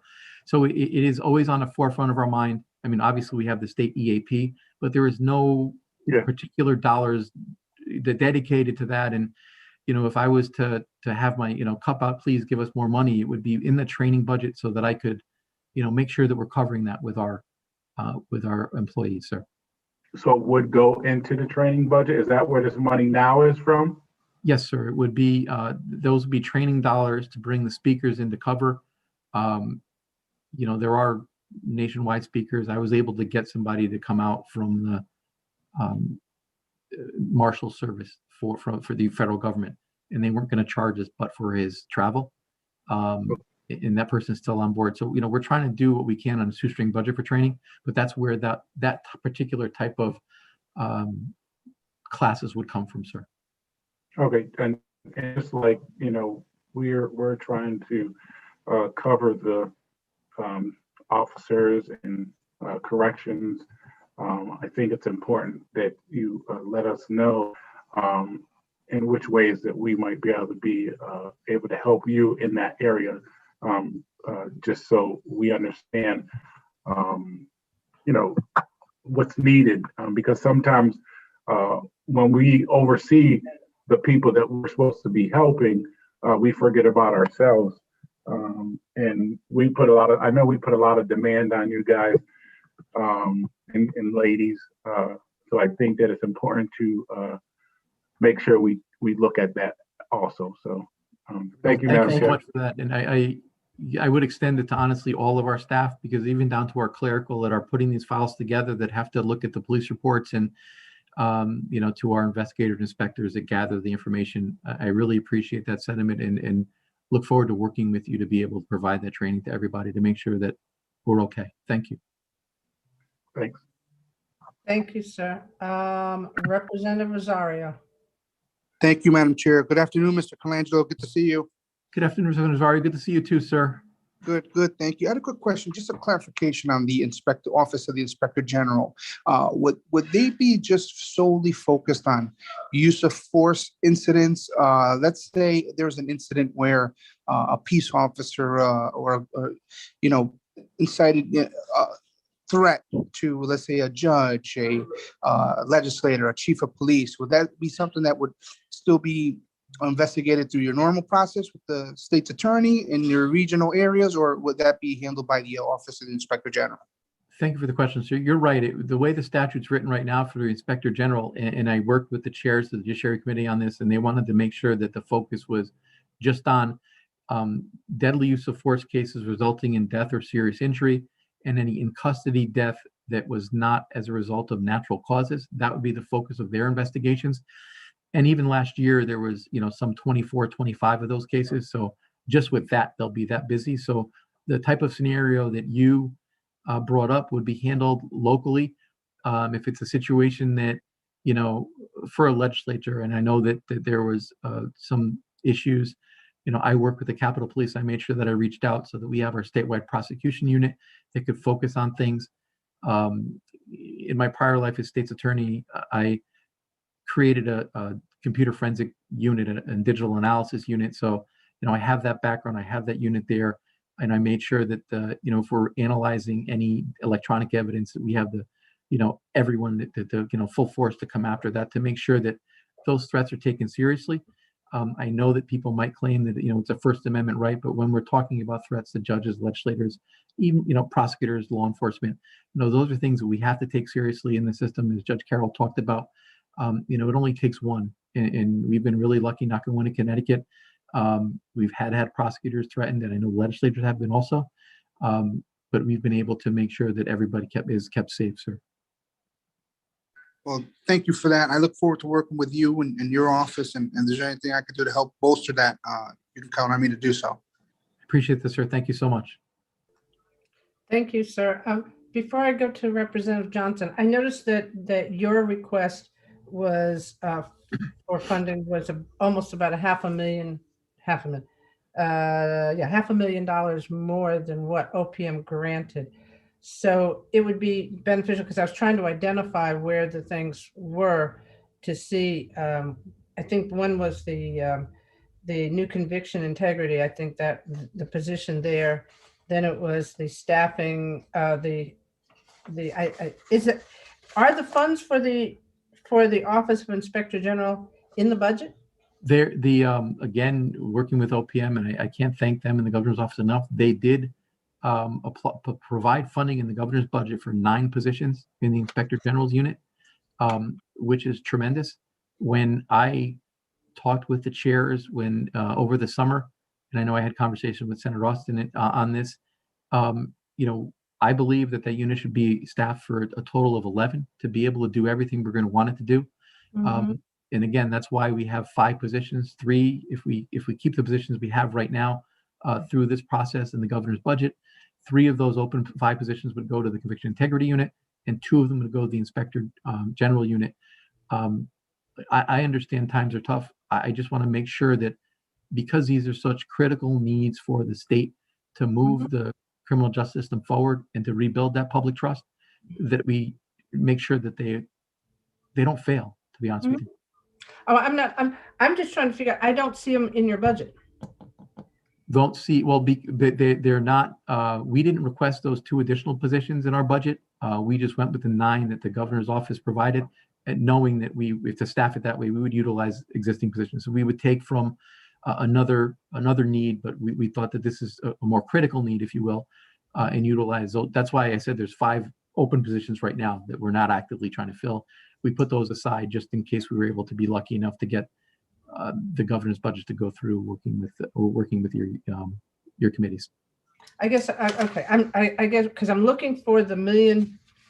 Representative Walker, it might be for the 13 paralegals in the governor's budget, and that's probably where part of that money is. Given the governor's budget, they gave us 3 of those positions. I know that for years that the division's been coming before this committee asking for those 13 positions. Yep.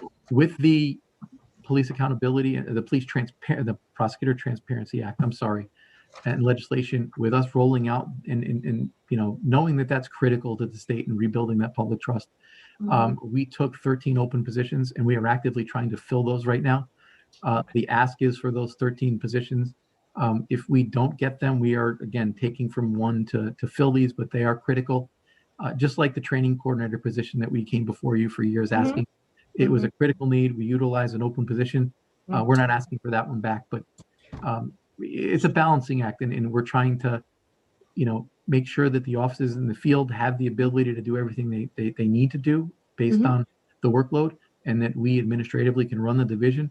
But we felt that those 13 positions are critical for transparency, critical to actually deal with the police accountability bill and the body camera footage it's going to be coming, and handling all of that information. So that's why we are actively filling those paralegal positions and looking to get 1 in each JD, ma'am. So they're part of the 44 active positions that you're looking at that you've already got funding for.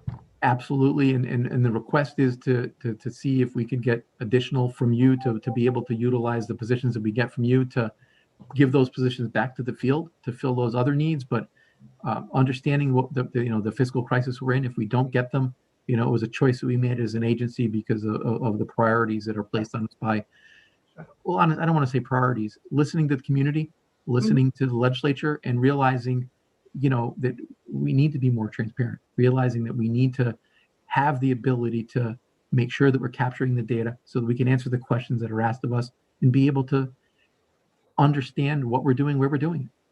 Okay, so to the work group, please let us know how many funded positions do you have in your agency? Because that's, when I saw the Inspector General issues in there, and Representative Rosario sort of tweaked that curiosity, I realized that it's in your already existing numbers, and I just wanted to know what you Can I have. ask for disqualification? Right now, I can answer. We have 486 positions that are funded for us. The governor's budget provides us 501.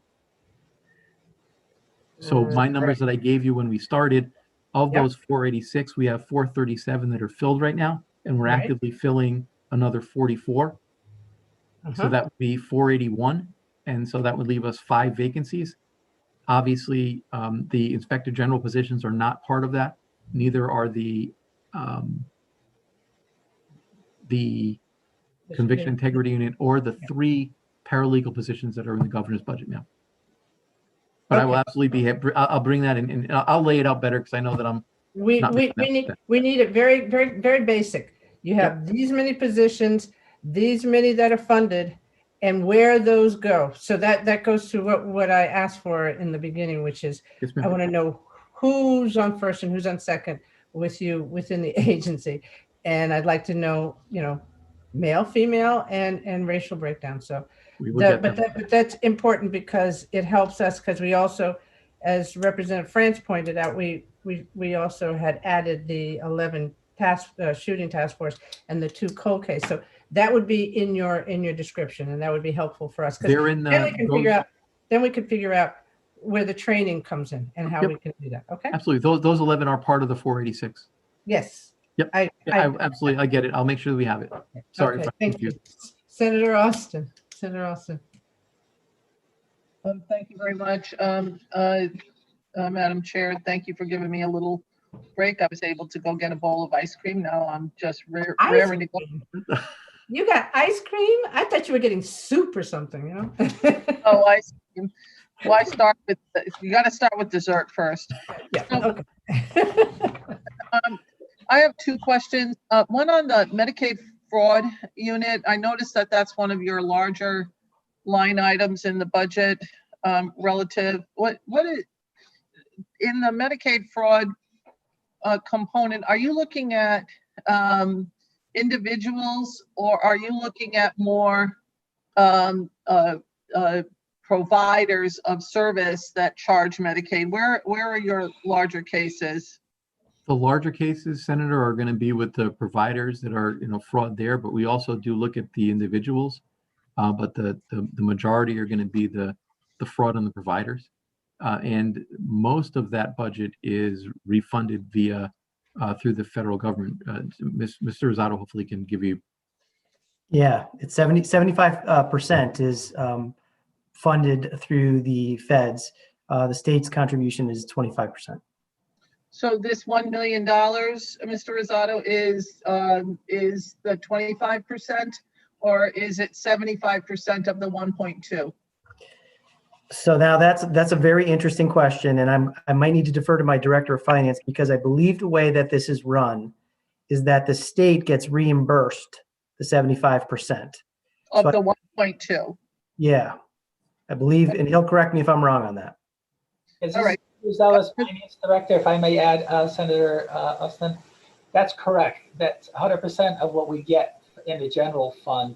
That is 75% refunded by the feds, and it goes, the dollar amounts goes right back into the general fund, not into our individual agency funding. They also cover not just what we're appropriated here is OE monies, for operational needs, and PS salaries. They also reimburse us for fringe benefits, which are about 90% of the PS, which in the general fund are not allocated to the agencies, but we do recoup that also, and all those go right into the general fund. Thank you both for that, because I'm wondering if it wouldn't be better for us to, it's a question that we will have for OPM, I believe, or DSS, is should we net those dollars? Because that's not really, your budget is actually, a good portion of that budget is returned to the general fund, correct? Correct. All right. Correct. I'm just curious about that, because I want to understand the federal dollars that are coming in and where we're getting them from. I think that that's important. I want to go to HIPAA again. This is my concern on HIPAA. I think we have a law that does not necessarily help the people that it's trying to help. Because if, I know we don't want to share people's personal information, and I totally agree with that, but a lot of times it's not really their personal information. What we're looking at is, in the aggregate, what are the number of people that have mental health issues that are, why, and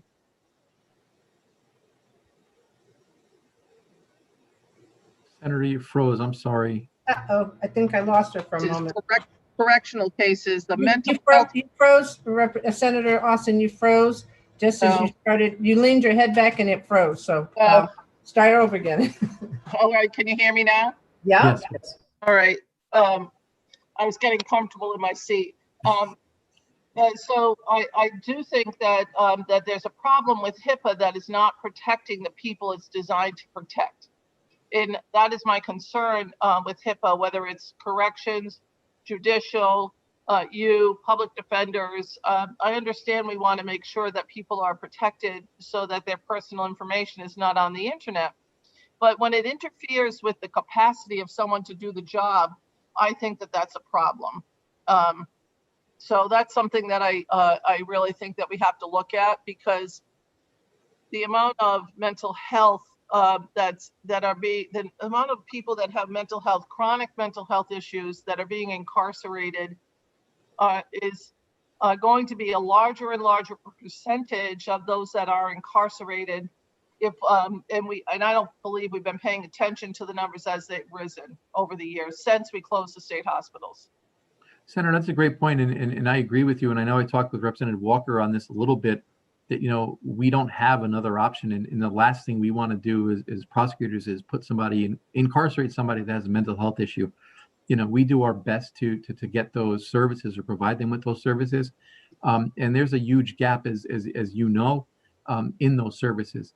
So what I'm going to try and effort to do is to see if, at a minimum, if we could capture, if there's a mental health component to one of our cases, to just check that box, so that we should be able to search and say, hey, we've had 30% of our cases have a mental health component. And then that'll inform us to be able to better represent to you. And that's not, I brought up HIPAA and I wasn't trying to hide anything, but it was, just that general information we should be able to do and capture. And I'll make sure that we do that. And I saw Mr. Rosado cringe. And when I talked to my IT director about training all of the prosecutors before December 24th in the case management system, because I wanted to roll it out for January 1st, she started to get up out of the chair out of my office and walk out. I was worried I was going to lose her, but her and her staff were amazing, and they did get everybody trained.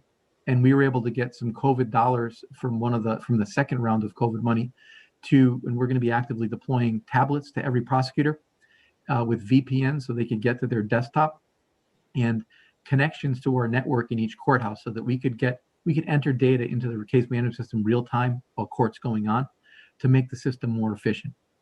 So that's kind of, I know that I don't know if any of you were going to ask that, but I wanted to throw in what we did with our COVID money, because I was so proud of the division, what we were able to accomplish.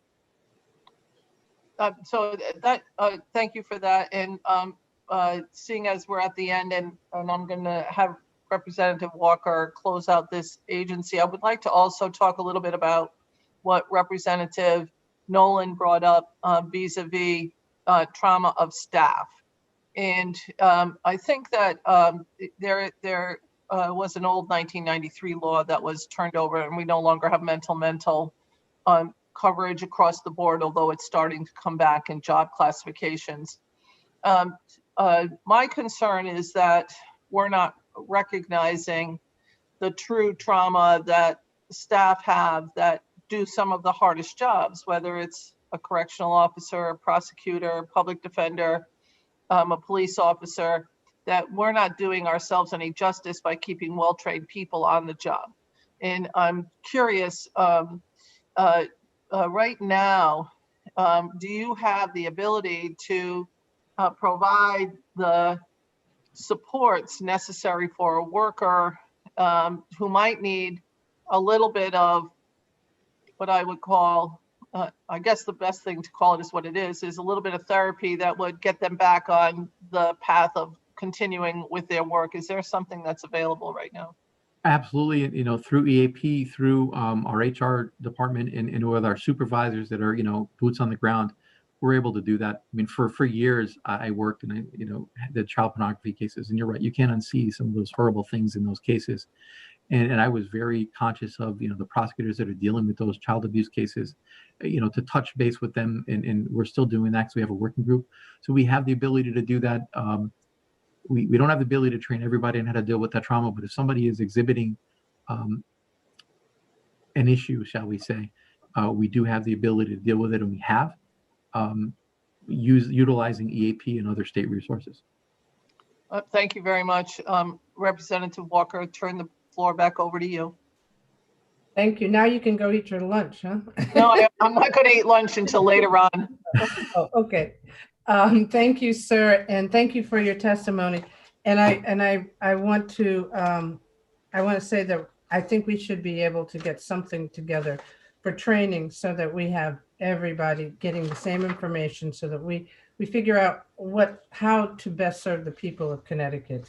And I think that's really, really important in having a collaboration. I know they used to do this, and I don't know whether it was here or whether it was done in DC through Council of State Governments, but they did used to have a training program that they provided for prosecutors, public defenders, and judges. And so I hope that maybe we can get somebody to resurrect that for us here, especially with us trying to figure out how to do the services that we need to do. So, as I said, I thank you, and looking forward to working with you in the working group. And I know I don't want to speak for, you know, Chief Public Defender Rapillo, but she and I were discussing this with the Chief Justice. So we are ready to do a combined training. Absolutely. She's right here, ready to go. I see her already. So thank you, everybody. Thank you. Have a good day. Thank you, guys. Thank you. Thank you. Good afternoon. Good afternoon, Attorney Rapillo. It's funny. Good afternoon. It's because of Zooms. It's just amazing because I have Judicial over here, and then I have my real job over here, and 3 Zooms going on. And I saw you in Judicial testifying a little while ago, and up you pop right here. I think that's magic of cameras, you know. It's kind of scary because we don't let a minute pass. But it's a pleasure. It's a pleasure to see you. And I'm going to turn it over to my co-chair, Senator Austin. Thank you very much, Representative Walker. I have Judicial over here, and then I have my real job over here. Oh, there you go. Somebody else had Mr. Day had his, he had to mute. Nonetheless, if you wouldn't mind just sort of introducing your team, and we'll get right into questions vis-a-vis the Public Defender's Office. Thank you very much. I'm Christine Rapillo. I'm the Chief Public Defender. With me here today is John Day, the Deputy Chief Public Defender, our Director of Finance, Stephen Hunt, our Director of Assigned Counsel, Alex Walmsley, our Director of Juvenile and Child Protection, Susan Hamilton. Also with us is our Legal Counsel, Deborah Sullivan, her legislative. If you wouldn't mind just sort of introducing your team, and we'll get right into questions. Mr. Day, there you go. Thank you. Sorry about that. That's all right. So the last member of our team that's here with us today is Frank DiMatteo, who is in charge of our legal technology, who will help address any questions that people have regarding the funding for our case management system. So very happy to be here. You have my testimony, the answers to the questions that were submitted, and we were able to get some of the other figures that you were looking for together. So I'm happy to begin answering the questions of the committee. Thank you very much. So I'm going to first go to the general fund position count, and I want to know if you have all of, how many of those positions are filled and how many are vacant? So our general fund position count is 451 positions. We currently have 398 of those filled. So the rest would be vacant. So the ones that are vacant, do you have, is it active? Are you actively recruiting people for those positions? So we're actively recruiting for 4 positions. The governor's budget would allow us to fill 7 of those positions, which we think are critical. Some of those are vacant because we delayed hiring with the onset of COVID. We had plenty of work, but we were not able to have enough staff in the offices. So we have not done all of our hiring. We are also continuing, we've been in the process of trying to hire a director or a diversity and inclusion position. And our commission is still studying what that's going to include. So that has not been hired. So we are in the process of filling some of those positions, and the governor's budget provides funding for 7 additional. Thank you very much. Includes that funding. Thank you very much. I'm going to go to a different question. Usually I go into the COVID dollars, but I'm going to go into a different question now. Have you noticed in the cases that you're handling an increase on a year-over-year basis on mental health issues of the people that you're representing? And along with that, are you able to find services for them in the communities? So we've definitely seen an increase. One of our critical needs has been to revitalize our social worker staff. We had to lay off a number of those with the budget cut several years ago, and we are still not quite up to full coverage in every office, and that's something that we're looking to do. So we are definitely seeing an increase in that. We're seeing an increase in people with substance abuse issues. And you know, we are not able to find quick services for them in the community. I think the court system has done a good job of reacting over the past few years and adapting. There are more diversionary programs, so we're able to get access to more things. I think the issue is how to refer a client to something that's not necessarily court-based. You know, we want people to touch the system, to get whatever accountability and services they need and then be out. So you don't want people, you know, who don't need lots of supervision to simply be under court supervision to access a court-based service. So I think that's the issue, that it's difficult to get clients into services that are not court-based. Many of our clients don't have insurance. Our staff works hard to, you know, get them on Husky where that's appropriate and where they're eligible. But it is difficult to find services for folks outside of what the court provides. Thank you for that. Representative Walker?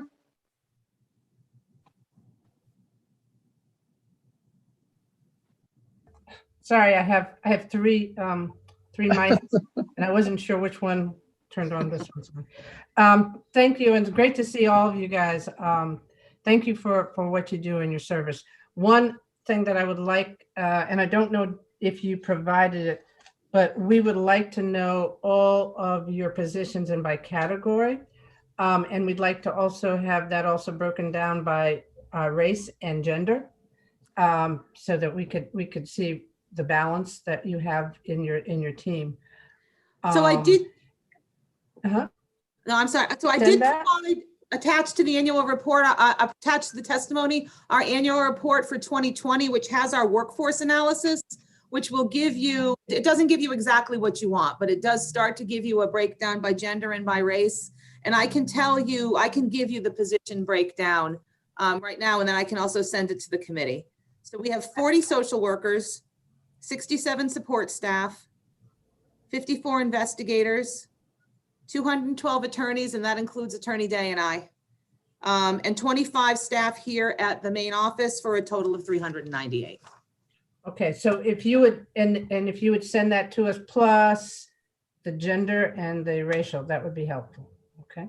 Certainly, I can take the workforce analysis and we can break it down by the categories because it's a little bit different in what you have in our annual report, but the official one is also attached to our materials in the annual report. I can get you an updated one. We appreciate it. We don't have a lot of, because we go Zoom to Zoom, we don't have a lot of time to read all the materials. I understand.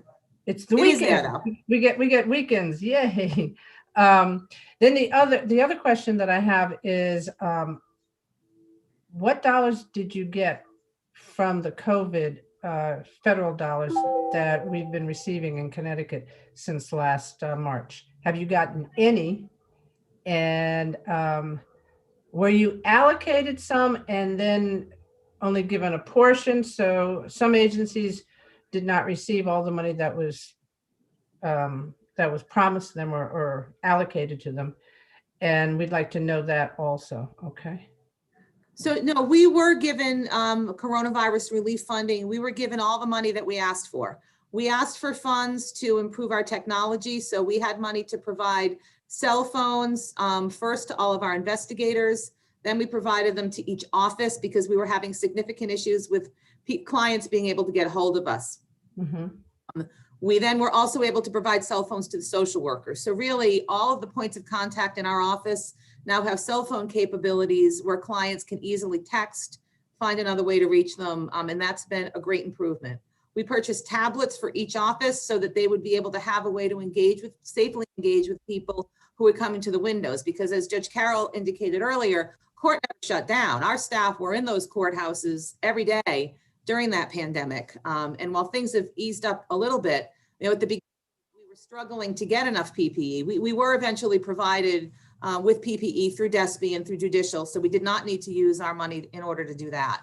But we had tablets so that clients could be handed a tablet and could safely have a face-to-face conversation with their attorney or with somebody else inside the office. We also installed some video kiosks outside of offices, again, to allow folks that were coming in from the outside to be there and communicate. So most of what we did were lock-up arraignments, but it allowed family members also to be able to come in. And our existing clients who we had already intaked, who were not incarcerated, were able to maintain their contact with the offices and with our staff.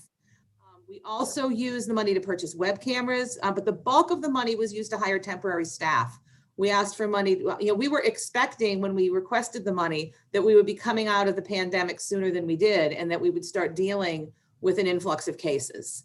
So we hired some social workers, 6 temporary attorneys.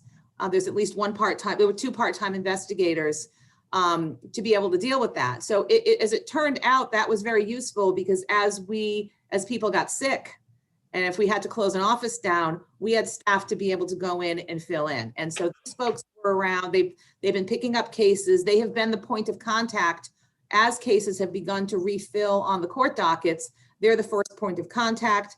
Folks may have seen some publicity. We did outdoor public defender application events with this temporary staff in every jurisdiction all across the state to help people reconnect with court, folks who'd had cases continued, and also to allow people that had not yet been arraigned apply for a public defender safely outdoors. And that way we were able to identify those cases.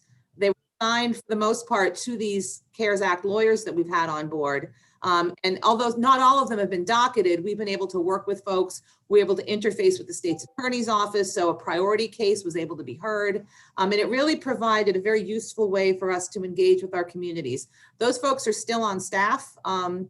We will utilize the end of our CARES Act money at some point in April. And then we will, it's been very good. We're going to try to operationalize some of these changes. If we're able to, if the governor's budget passes, we'll be able to do some of that. But no, we were given what we asked for. And OPM. How much did you ask for? May I ask? We asked, oh gosh, I don't have the exact numbers. You can give it to us. You can give it to us. I can send that. It's around $600,000. You did all that with $600,000? We did. Boy, we're public defenders. We're pretty good at this. I'm really impressed. I have people asking for $6 million and they do less. So, whatever. Well, what we didn't do is we didn't use it for PPE. So we needed to install significant amounts of plexiglass everywhere. And that we have to take out of our own budget. So. Okay. But that's pretty amazing. Senator Austin, I have more questions, but I'll let any of our chairs go first. Okay, thank you very much, Representative Walker. Representative Pavlik-Tomato, followed by Representative Candelario. Good morning. Thank you, or afternoon. Afternoon. Just a couple questions. How many of your cases are, and I don't know if you want to answer this, whatever's easier as far as percentage of cases, are farmed out to outside counsel? For trial.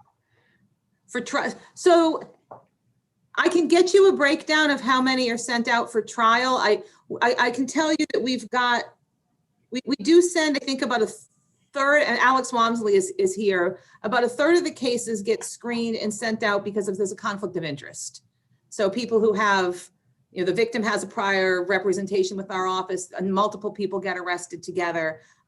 We wouldn't send anything out just for trial. We've actually for several years been trying to reroute the trial cases back to our office. I think last time I was before you, I talked about our in-house project where we were identifying conflict cases that were going to be tried and having people from different offices who had no conflict, and we operate and come in and try those cases because there aren't that many trials and we need our staff to be skilled at doing it. So I can absolutely get you the exact data on how many cases went out. I'm sitting here, I probably have that somewhere.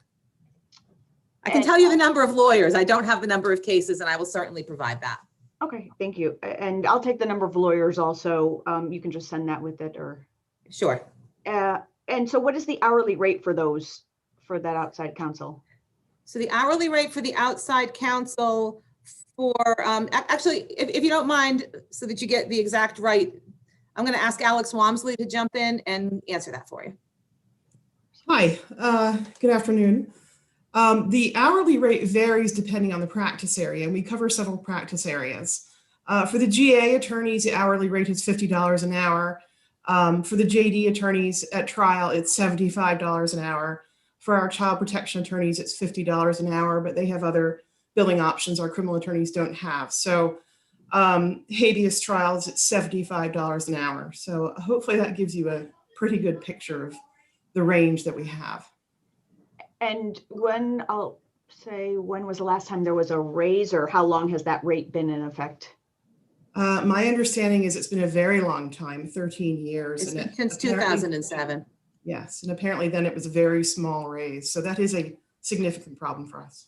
I also want to point out these hourly rates for some of these cases, particularly the GA cases, they're only allowed to bill hourly once the case goes to trial. So there's a flat rate that we pay people for most of these cases. As I think you saw in my testimony, it's $350 for these GA cases, which includes any felony that doesn't go to Part A. So they would only be able to bill hourly once the case went to trial. So for the vast majority of those cases, they're getting $350 and that's it. So, and I might have mentioned this, I think last time we met a couple of years ago. So do you think do you have trouble getting enough attorneys? Only because I have school loans, so I know I wouldn't be able to afford to work for $50 or $75 an hour or a flat rate. And I imagine, I find a lot of older people don't have student loans, but anybody, myself or younger, has just as much as I do, if not more. So how is that? Is that an issue for you? It's definitely an issue for us. So what we see is we get fewer people year over year applying. I mean, our existing people, particularly with the onset of COVID, some of them are starting to decide it isn't worth it. So we've lost about just under 10% of people who didn't reapply for contracts. And I can't tell you why all of that is. Some people are retiring, some people it's COVID. But I know that a lot of it is the money. We've seen recently during COVID, and in fact, weirdly enough, yesterday, on the defense lawyers listserv, them kind of talking about the fact that the rates haven't been raised in a while and that maybe it's not worth doing the work. But we're down about 20 attorneys overall. We haven't done our contracts for next year yet, but we are beginning to see issues with that. We're also beginning to see, so when we assign a case to them, we offer them the cases, they're not required to take them. So we have an assignment system that goes on rotation. So if you're next in the rotation, you're offered the case. And we've seen a market increase in the number of attorneys declining cases because maybe they think it's going to be too complicated, or when Alex tries to reach out to somebody, they just can't afford to take it on. So it's a real growing concern for us. All right, thank you very much. That's all. Thank you very much, Representative. Representative Candelaria. Actually, Representative Pavlik just addressed one of my concerns, because this has been ongoing for a while now. Is it possible to get an analysis what's the market currently paying in other states so that we can look at, because I know it's always been a challenge for you to get outside counsel because of the rate that we're paying. So if we can get at least a comparison with our neighboring states and see if there's anything that we can do within that area. Now, there was another, the Criminal Justice Division, and I have it written down as downcharge cases. They have a proposal to downcharge cases. I don't know if you heard about that. I missed that part because I was testifying on the cannabis bill. I'm sorry. Yeah. So, and I wanted to get your feedback on it and see how, if by, and I don't know all the details. If anybody in here knows the detail, please chime in. I just want to see what impact that will have on your agency, if any. So if by downcharge, it means they're going to look to see whether the appropriate charge was charged when the file shows up at the clerk's office. It won't have much effect on our agency because the cases are coming into court and people who are applying for the public defender, I think, will still be applying. It might make cases move more quickly. So if there's a review, then it may lead to resolutions faster and maybe to better resolutions. I'm sorry, I'm going to jump in. It's the early screening program that they've been trying to do, so that you know. Yeah. So in the places where they have rolled that out, it has not really decreased our caseloads any. Those are still folks who are entitled to have attorneys, and they're coming in, and that's a terrific program. It is a good benefit. It's, I think, probably worth talking about expanding, but you want people going into it to know what they're doing. They're coming in, they're giving a lot of their information to what's essentially an arm of the prosecutor.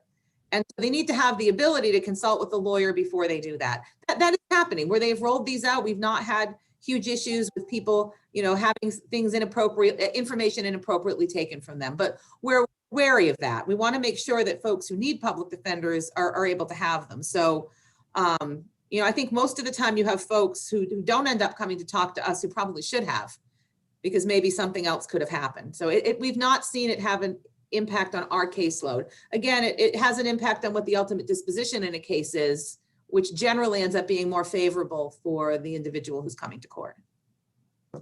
Thank you. Thank you for that. Thank you, Madam Chair.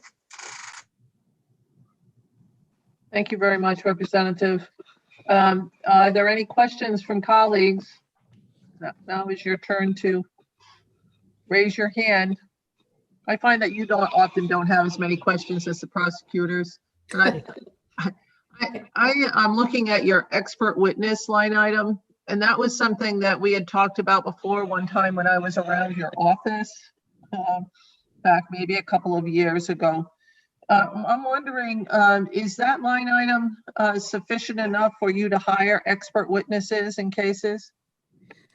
So for the past few years, it has been sufficient. I mean, that's a fluctuating number. So I think depending on the number of trials, what types of trials come in, but that's an account where we have been able to fund everything that we needed out of that.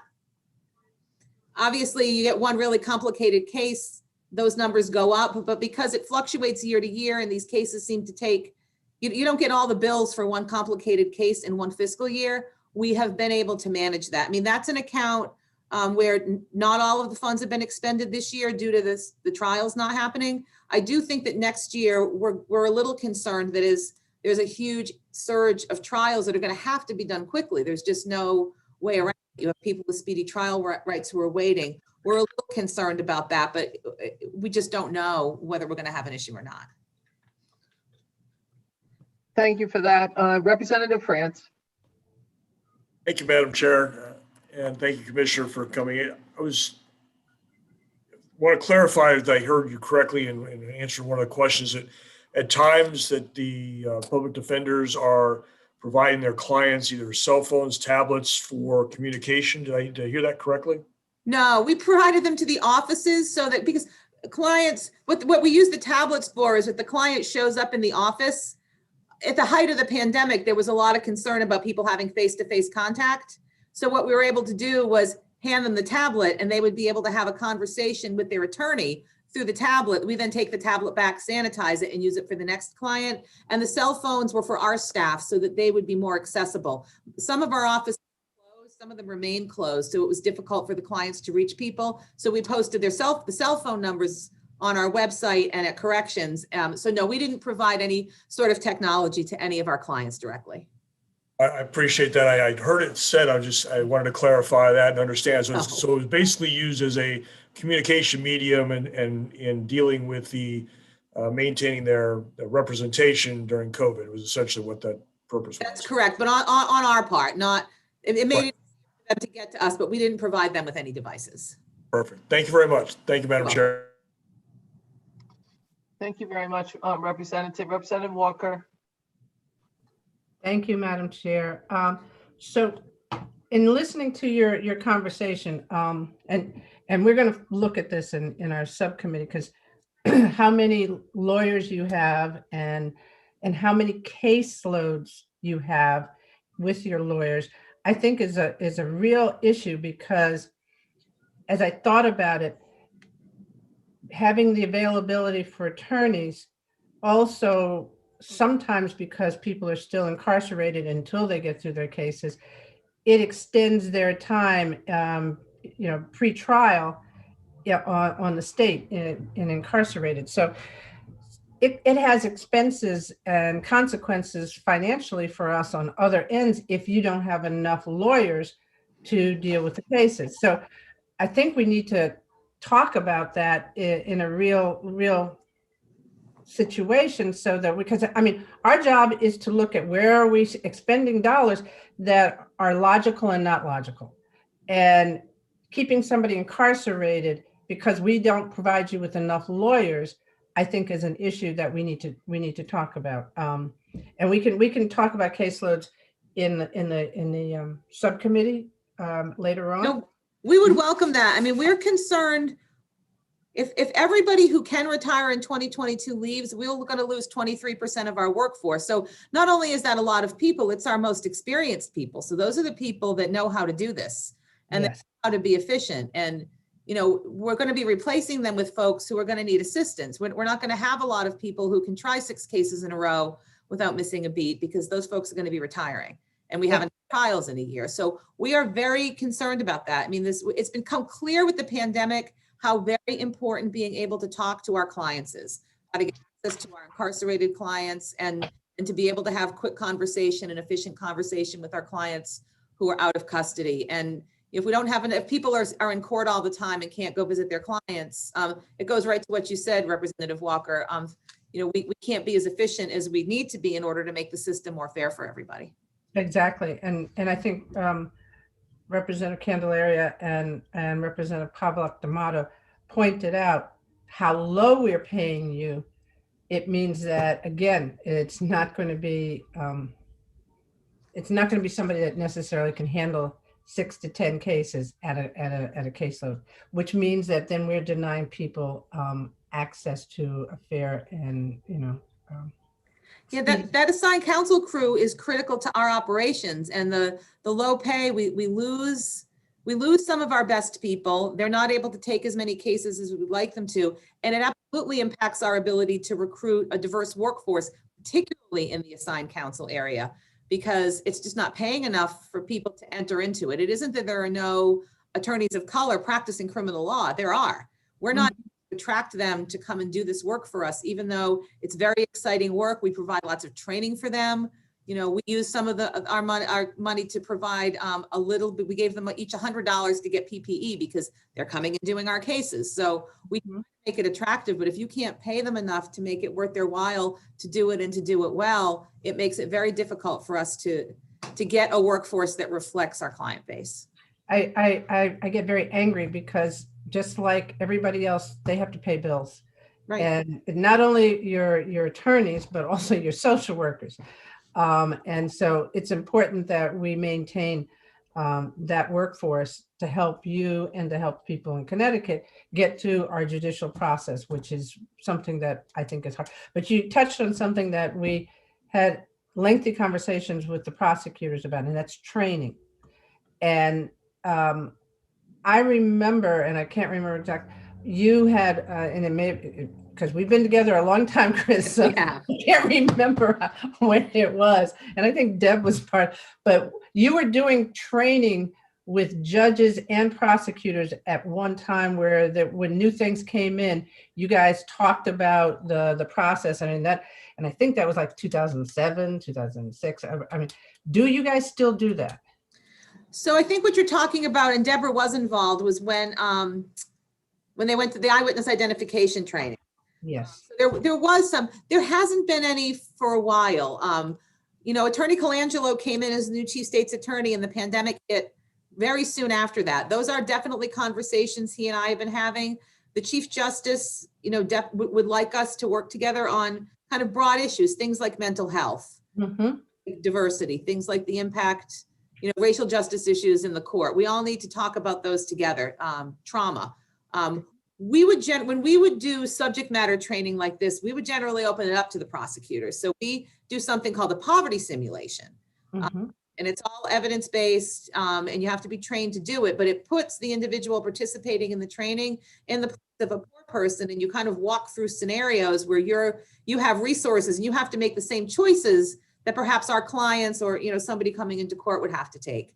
And it's very impactful, and it kind of changes the way people look at things. Well, we've had prosecutors, we've opened that up. We've had prosecutors and assistant attorney generals come and participate in those. So those are the kinds of things we should be doing together. We got a grant to purchase that. It wasn't an inexpensive program to run. So we've actually used it with other nonprofits as well. We have it, we have somebody trained, and when we have time, she'll go out and she'll do it for legal aid. She's done it even for a few non-legal places. So that's the kind of stuff we should really be doing together.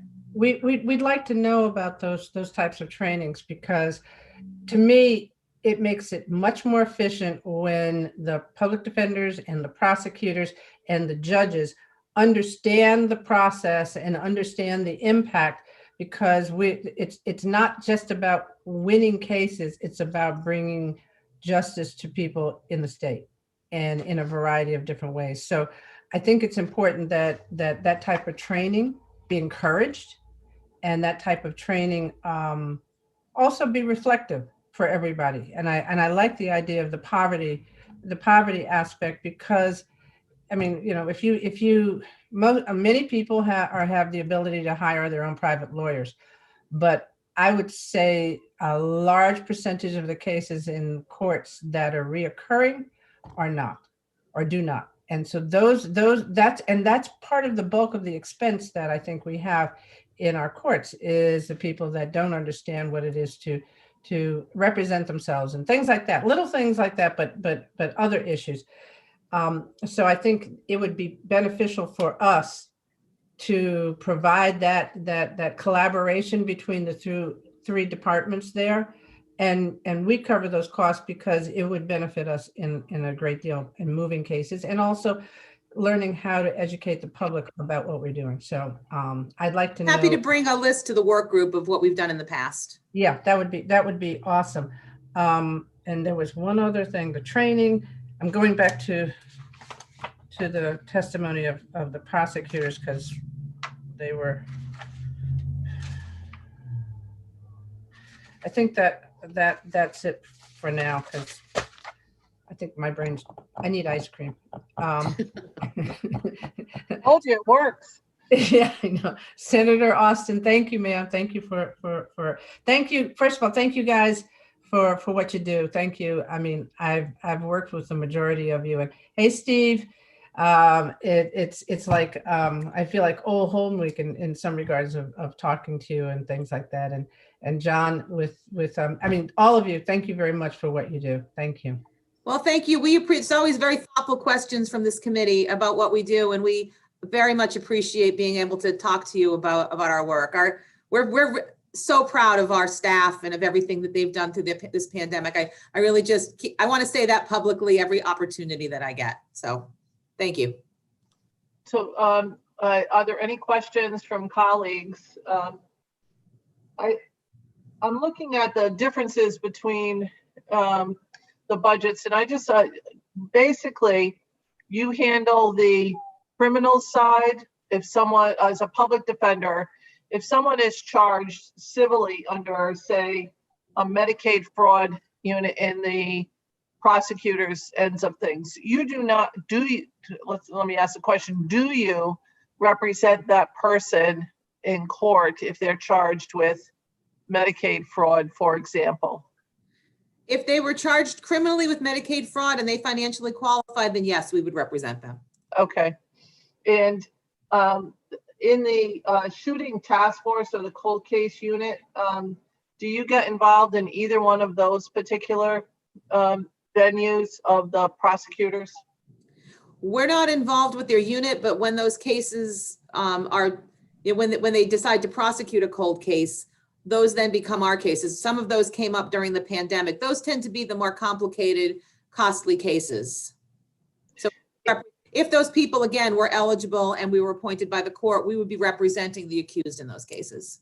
And what is the eligibility rate that someone has to be at to qualify for a public defender? Right now, it's 200% of the poverty guideline. There's a few spend downs that people could do it when you add dependents in, and there's an add-in for the dependents, and I'll bring our whole chart to the work group. That would be helpful. I just would really like people to understand what the level is of the of poverty of the person that you would be representing. I think that is insightful. I'll bring all of that. Thank you. Are there any other questions from colleagues? Well, I think we're caught up then. Thank you very much for coming today. Really appreciate it. And we look forward to seeing you in the work group with a few additional questions. We look forward to it too. Thank you all very much. Thank you. Madam Administrator? Madam Chair, we're endeavoring to get the DOC commissioner and his team All right, we'll talk. on. Some members of his team are joining us now. We're waiting for the commissioner and some other members of the team. We're hoping that they will be on by 3:30.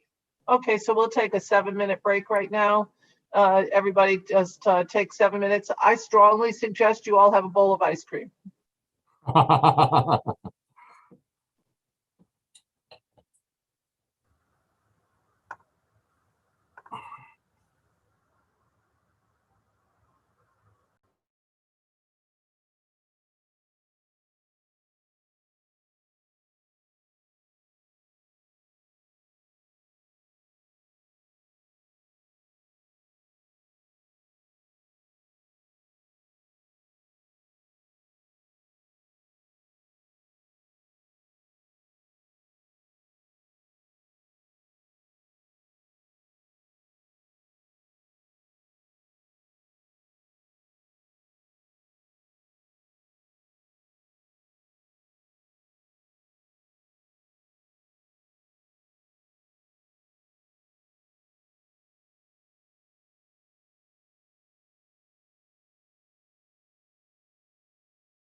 Hello, Commissioner.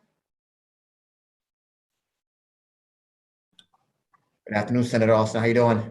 Good, how are you? Doing great.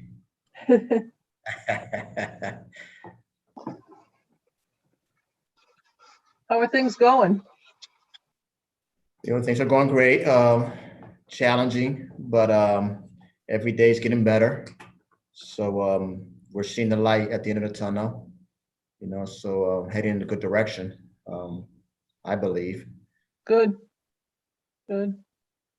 And then you're aware this Wednesday I got confirmed too. So I'm official. Congratulations, Commissioner. I thought you were official already. Yeah, I acted like that from day one. I know. I watched. Yeah, thank you. Was that Representative Rosario? Yes, sir. Congratulations once again. Thank you, Representative. How you doing?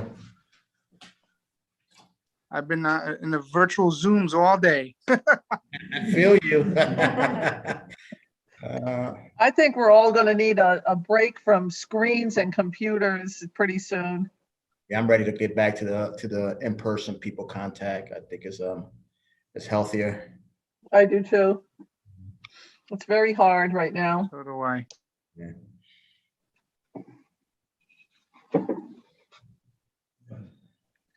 I know. Okay, so it's 3:30. We're back at the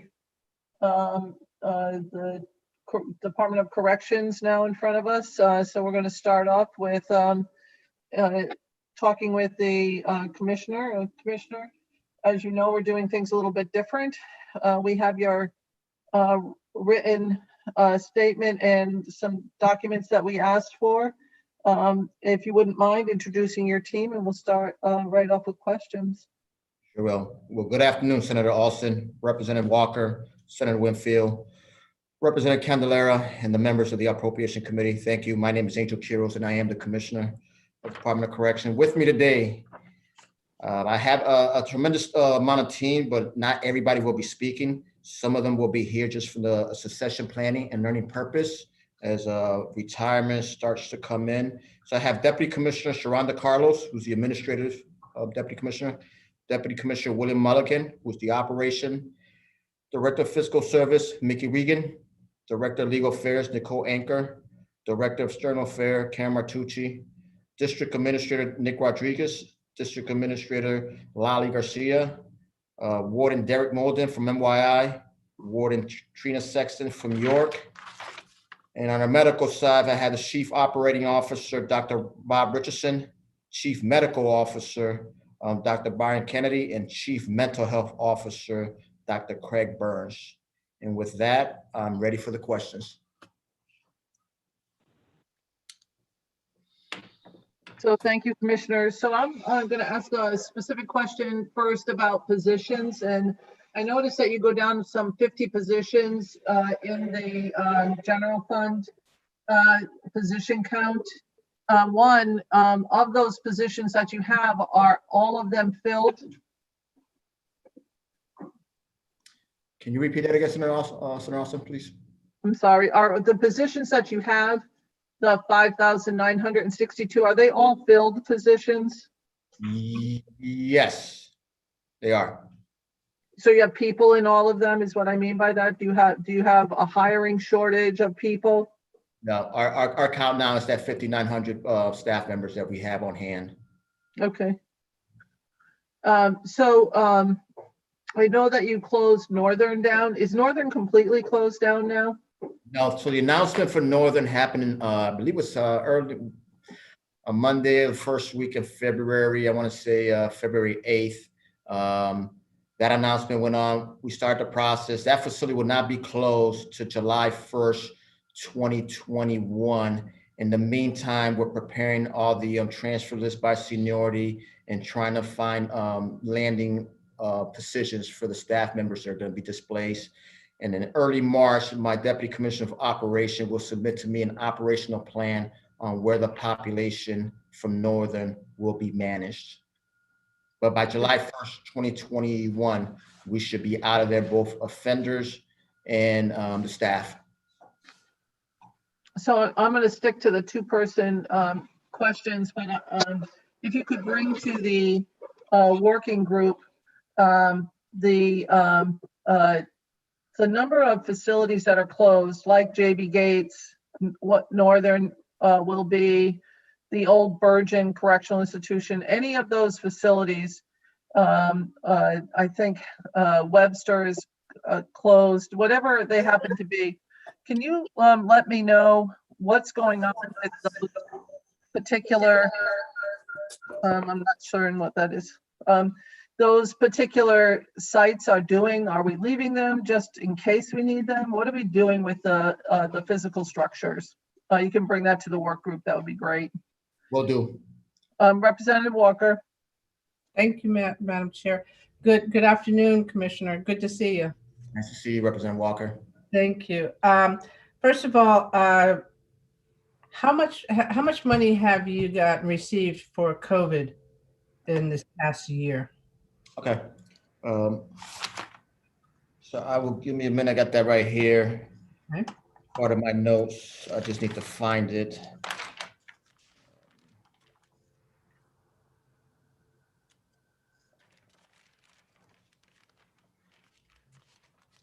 So for CFR funds, we have received $20,123,829.42. The CFR funds have been used primarily for hotels, PPE, temporary service for staff, and then staff overtime. For FEMA, we've received $235,769,991.39. And that's because Department of Correction is ahead. Deputy Commissioner Carlos oversees the ESF 7 that's responsible for purchasing all the PPEs for all state agencies. So that's why that account FEMA is $235 million. So the PPE that you purchased, it wasn't just for DOC, it was for the whole state. The whole state, every state agency, and even the nonprofits. Okay.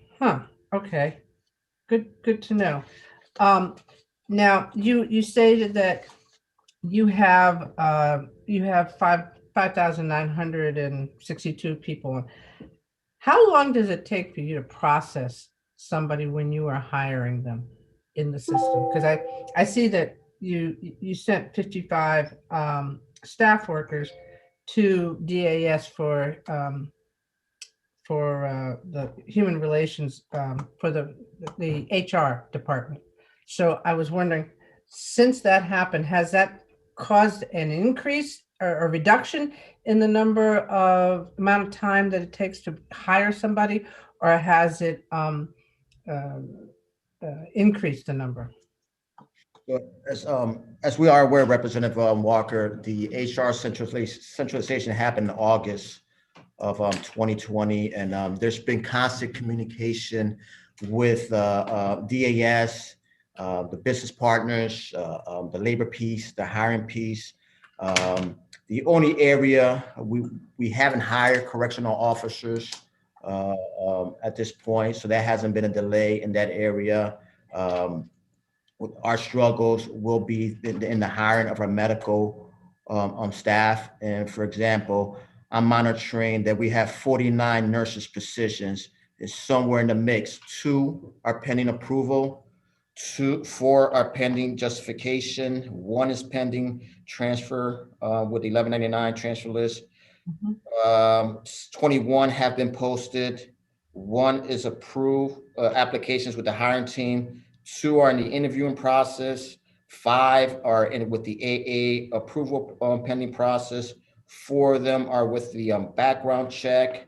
1 of them is at the has requested a higher rate for salary, and then 4 of them are in the pre-employment screening. So it is a lengthy process, and particularly with the medical staff, that I have an upcoming meeting with the Deputy Commissioner Herms on how we can fine-tune that process so that the onboarding piece could be a lot quicker, particularly for the medical. I'm not having any problems onboarding if it's a counselor, lieutenants, captains, wardens. I think that that process has not changed much. Mhm. The process that I'm seeing that as an agency we're struggling with is the medical reason, but not based on anybody's wrongdoing. It's just I think that the process is very lengthy, and we just got to find a ways to onboard them a lot quicker. So I'm going to stretch while my chair's not looking. So about 6 weeks to 8 weeks, or is it 6 months to 8 months?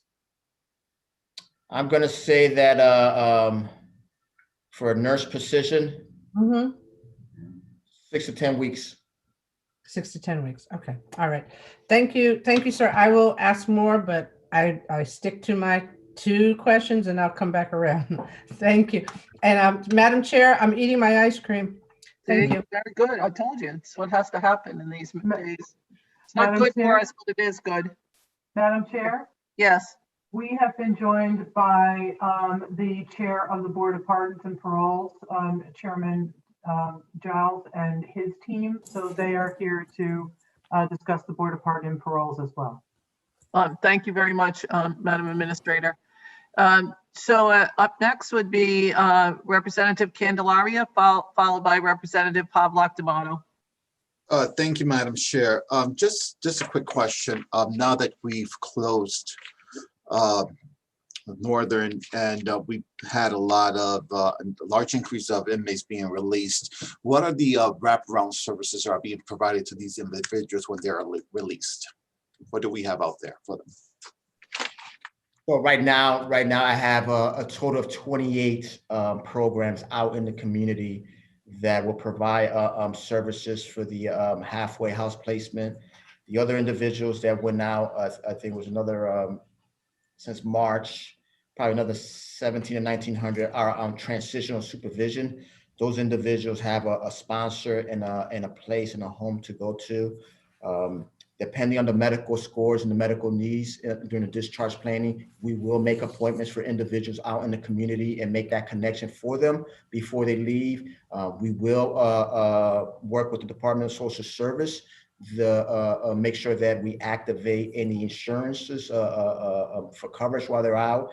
In the mental health piece, if they're seriously a mental illness, again, that one is in communication collaboration with DEMIS, and we do make the ties and appointments with the community and so forth. And then with the mental health piece, because I know this is for Senator Alston, we do have our parole division. While they're on parole, the individuals are released and they're on parole. I do have a mental health unit that tracks them and meets with them, and at times even takes them to their medical appointment to make sure that these individuals are out there.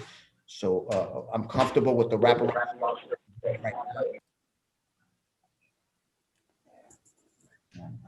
Go ahead, Commissioner.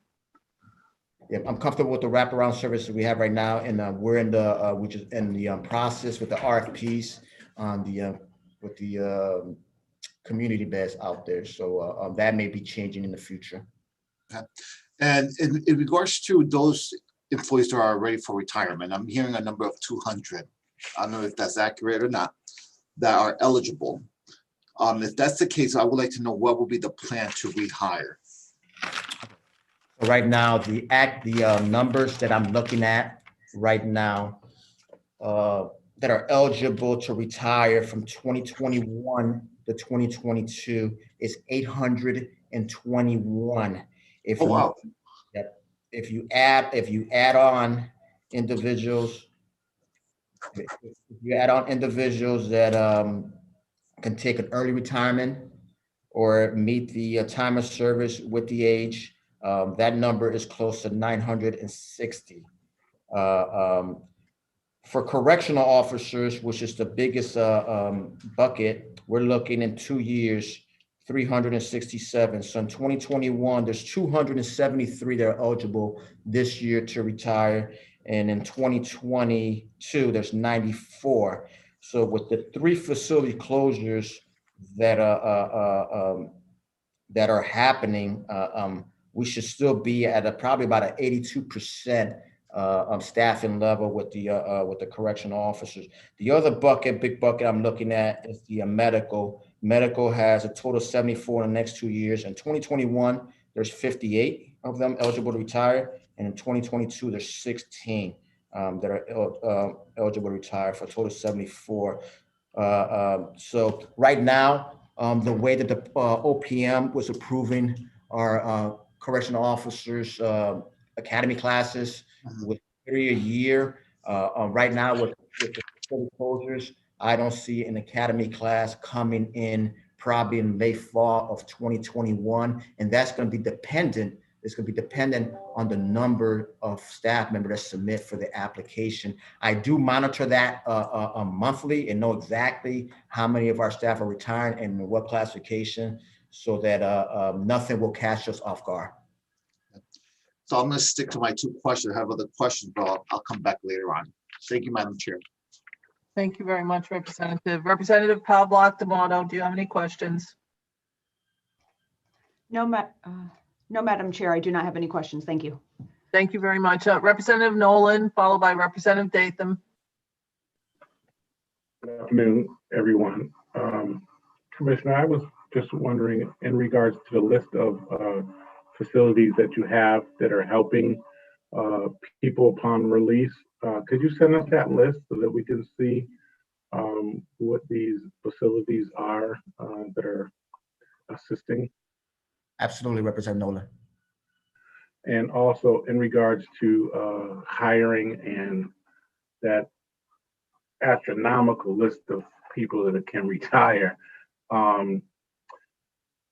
Obviously, the hiring process sometimes looks like it's a little tough because of the amount that we offer for these positions, especially for corrections.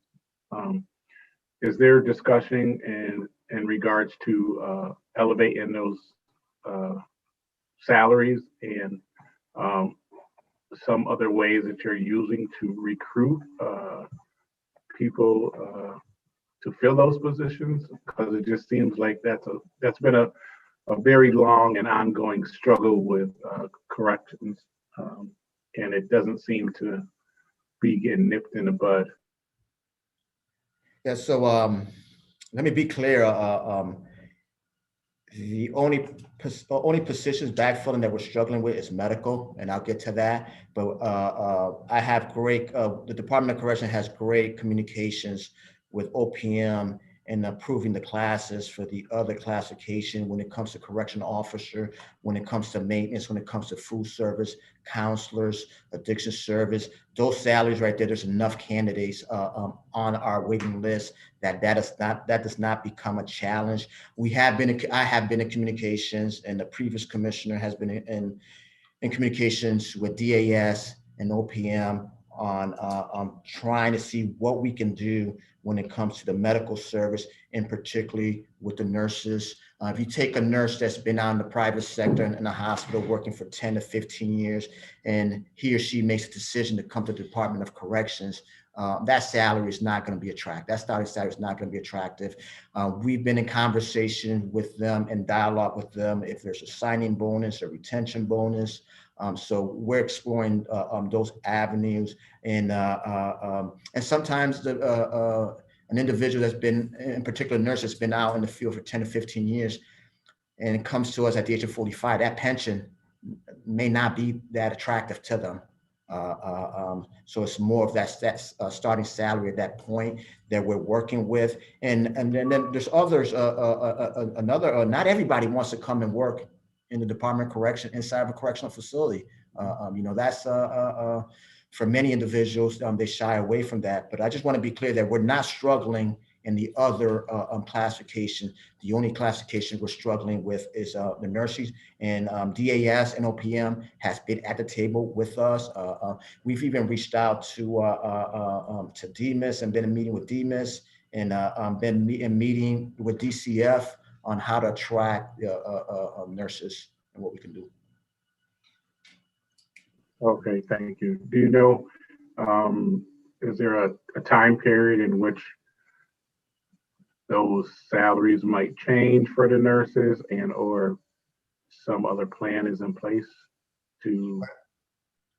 There has not been a time frame of Representative Nolan, but I know there's been we've been active conversation with DAS and OPM on the struggles that we have. So I'm hoping in the near future, the working with them, that the candidates, the pool candidates will grow. And can I say, and this is, I'm gonna tell you that when it comes to the medical staff that I have, they've done a tremendous job during this COVID-19 to get us out of this pandemic and providing a community standard care to the individuals under my custody. So I'm very proud that even though they've been operating understaffed and with shortage, and they've had to work 16 hours, many shifts, that they've showed up to work and they've done a tremendous job, and I'm very proud of them. And thank you, and please tell them that we appreciate that also. And I won't ask a question, but I hope that they're considered essential enough to get some kind of incentive in regards to the hard work that they're. Thank you, Representative.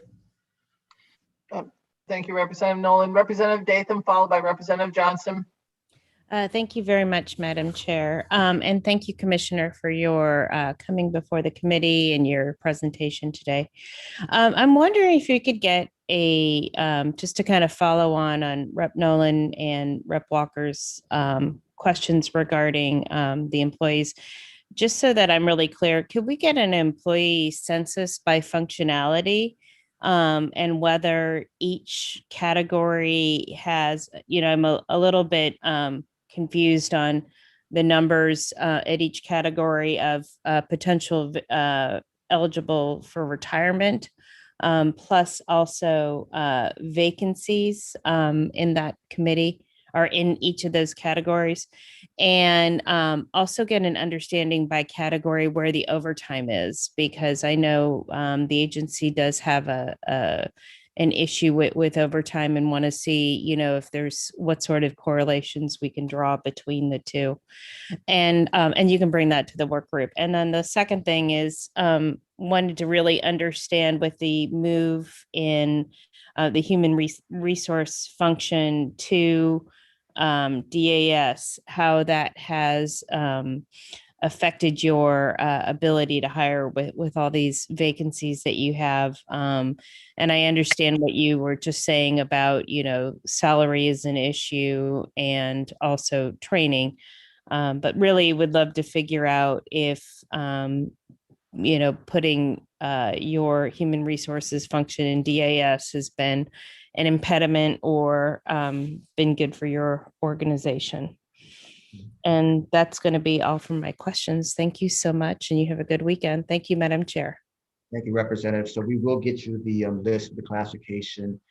The HR centralization, we're probably 6 or 7 months into it. I can tell you that the beginning back in probably June and July, staff member from HR were a little nervous about the move. And again, the uncertainty of the unknown and the comfort zone of being here in central office for so many years. And now some of them even had issues just going down to the moving downtown Hartford, and how that was going to look. But I can tell you that the communication, the collaboration with DAS has been great. I'm in constant communication with the deputy commissioners. They've been very responsive to whatever problems and needs that we have. And again, with the hiring piece, the promotion piece, getting positions refill, I have not seen a delay in those areas. And I think the only delay that they're aware of is the problems that we're having hiring nurses and again, they're at the table with us trying to find solutions and trying to find the best way how to move forward. And, and I think we even need to take a look at the system and see if there's some parts that we can lean out to make the onboarding a lot quicker. And instead of taking 6 to 10 weeks, shorten that up so that we can bring the help and understand also that even though that position is challenging for us in filling, we are going into the communities and bringing in per diems and temp service people to fill in those vacancies at the same time while we're trying to go through the entire process of the hiring. Great. Thank you for that explanation. Thank you, Madam Chair. Thank you very much, Representative.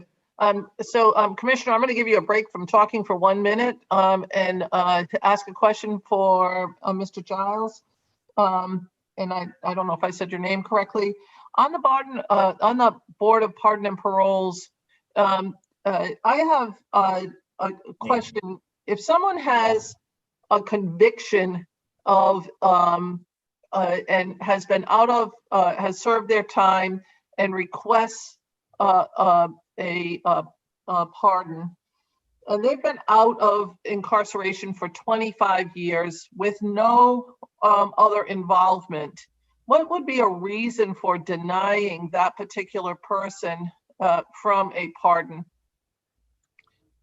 Well, the cases are very individualized, Senator, as you know, so it would be hard to speak to, something I'm at. If you had a specific case, we could talk offline, of course, about it. But we have several reasons that we use for denials, and then we write a denial letter to the person telling them what they might do to improve their opportunity next time or what the problem was.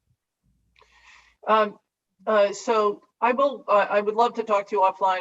I have 3 cases of people that have been out of incarceration for a very long time, been very much community activists, more than 2 decades since they were convicted and served their time, and still get denied and have really admitted fault.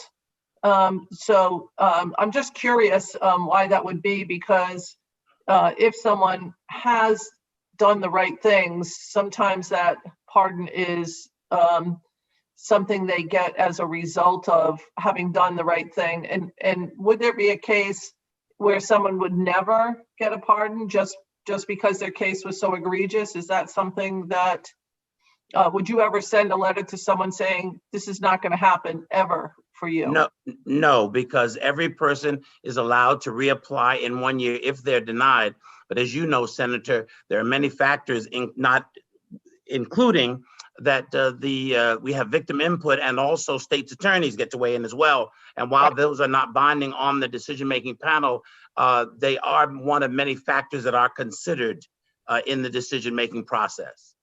I'm just, in the world of second chances, sometimes this provides that person with that second chance. And I'll talk to you offline on the specific cases, but it's concerning to me that someone applies year after year after year after year, admits fault, does the community responsibilities, has done everything that you can, that I could think of to do to, and certainly don't just take at someone's word that they haven't changed their way around, but am concerned about that. That's all. I understand. I think we're going to be meeting with your staff soon about maybe your cases, so we will get. Yeah, I asked my staff to set up a meeting. Yeah. So thank you for that. And Representative Walker has a question for you. We're giving the commissioner a little bit of a break here. Representative Johnson will be up after Representative Walker for the commissioner. Thank you, and good to see you, Commissioner Giles. Good to see you. Good afternoon, ma'am. Good to see you. Can I ask a question? I see that you have the statistics for 19 to 20 was 3,992 cases and for consideration, and 1820 applications for pardons were considered.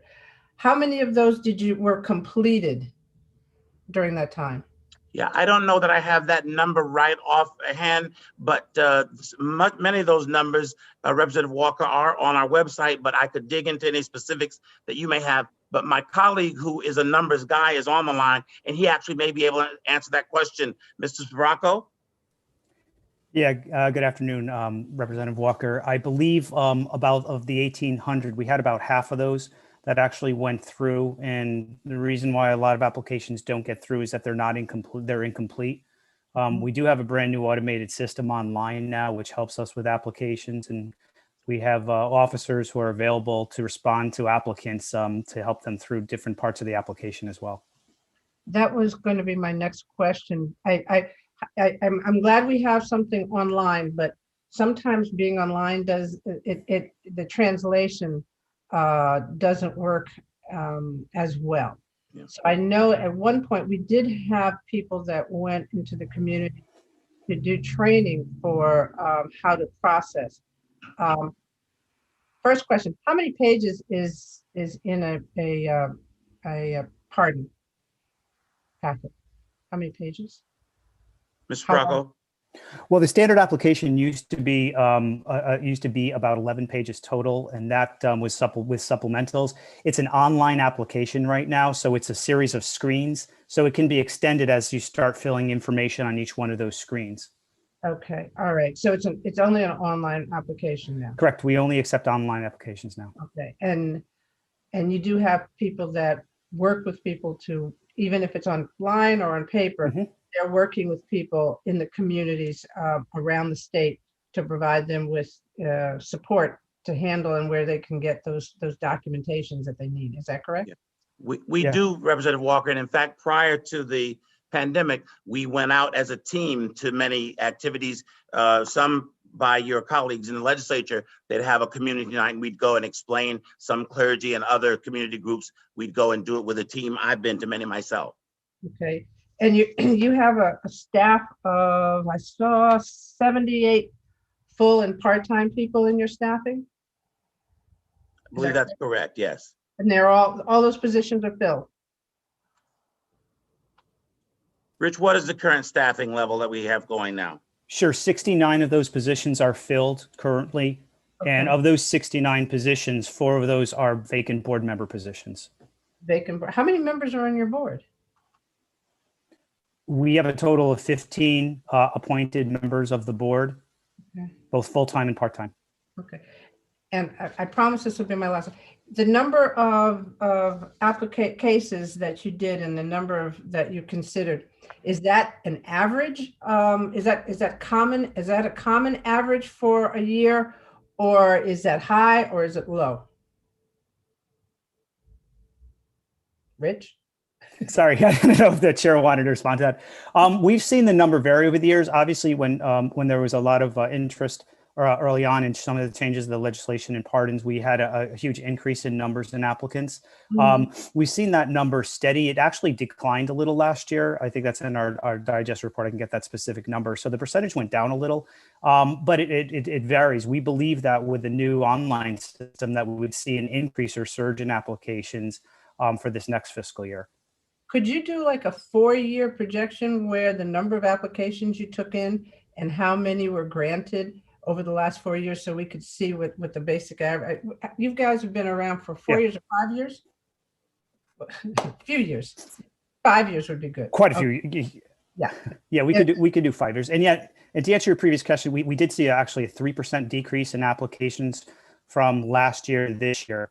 And again, of those applications, we had 1,200 deemed eligible and 534 were actually made it all the way, but we can provide more of that information if you like, but we could do a 5-year analysis.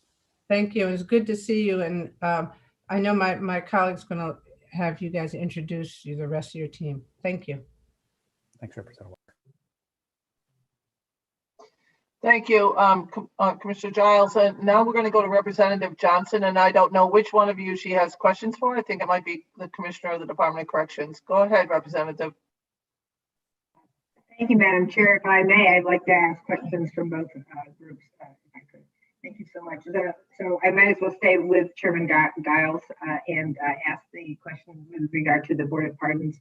And just first of all, how will someone know how to be able to fill out some of these forms with respect to the computer applications now? It may be part of the reason that you're running into fewer applicants at this point in time. And where will they be able to contact them? My understanding is a problem with reaching somebody at the phone number that you have presently posted for the main pardons office, and calling it doesn't connect the applicant with a person who can actually help them, try and address the requirements for the pardon. So we do have dedicated staff here, our clerical folks over in the pardons unit and the pardons officers who answer these questions. I cannot speak to someone not getting a response over here because we're getting calls and we're answering questions. And also, Representative Johnson, there are folks that we assist in the community who also then are in turn assisting applicants. So for example, if you have a disability, say you have some type of learning disability, you're now applying for your pardon. And what would be, could you just outline the process for somebody who was in that circumstance, how that would be? How would you do that? So if they were doing it by themselves without the assistance of legal aid or someone from their community center or church, they would call here and one of our staff members would be able to walk them through. In addition, the online application has what they call the hover over. So if you get to the place where you have a question and hold the arrow, it will explain what is needed in that space. But where will they get the computer? If they don't have a computer, many may have problems with computer. Where will they get that from? How do you get that? Right. So the public libraries, we met with folks from the public libraries, and most folks have been accessing the public library, places like the American Job Centers. All those folks have been trained in helping folks to make the applications for pardons. Okay, very good. Thank you for that. I'd like to see the process outlined when we meet so that we'll be able to really fully grasp what's going on in each district. And if there are questions, I do get calls from time to time on these issues. So whatever you can provide to me on that with respect to that process would be very, very helpful. And if I think of anything else before we meet, I will send that to you. But thank you so much for your work. I appreciate it. Thank you. We're happy to provide anything you need, Representative Johnson. Thank you so much. Okay, on to the commissioner. My question for Commissioner of Corrections is, I don't see the commissioner now. All set, Representative? I know, Commissioner of Corrections now.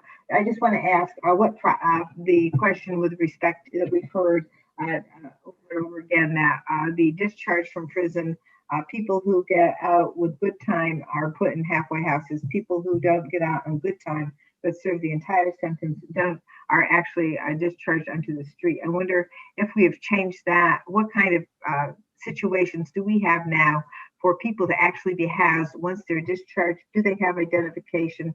Do they have some funds so that they can get onto the street, out into the community rather, and not be just on the street in a shelter? That's the question to the commissioner.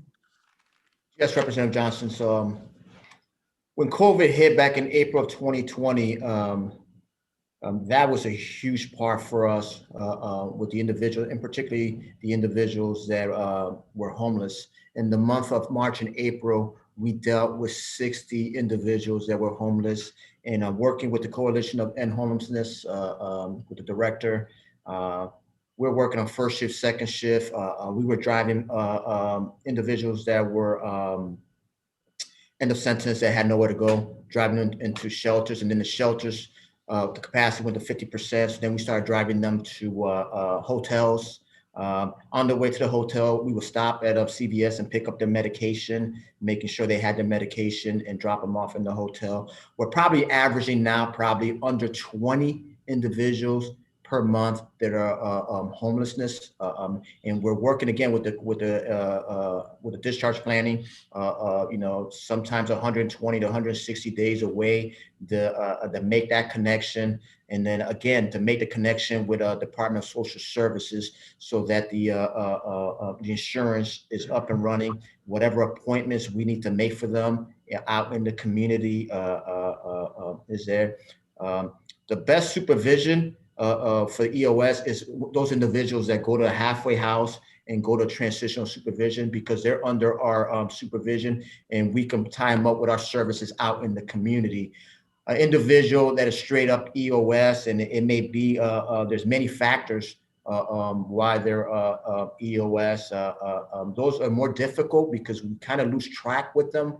We have no jurisdiction over them, and there's no supervision piece. So those individuals too, we do meet with them 120 days out to try to establish housing for them and set them up with the community appointments and so forth. But once they leave our jurisdiction, the straight EOS in the sentence, we lose sight of them, and we don't have any information on them.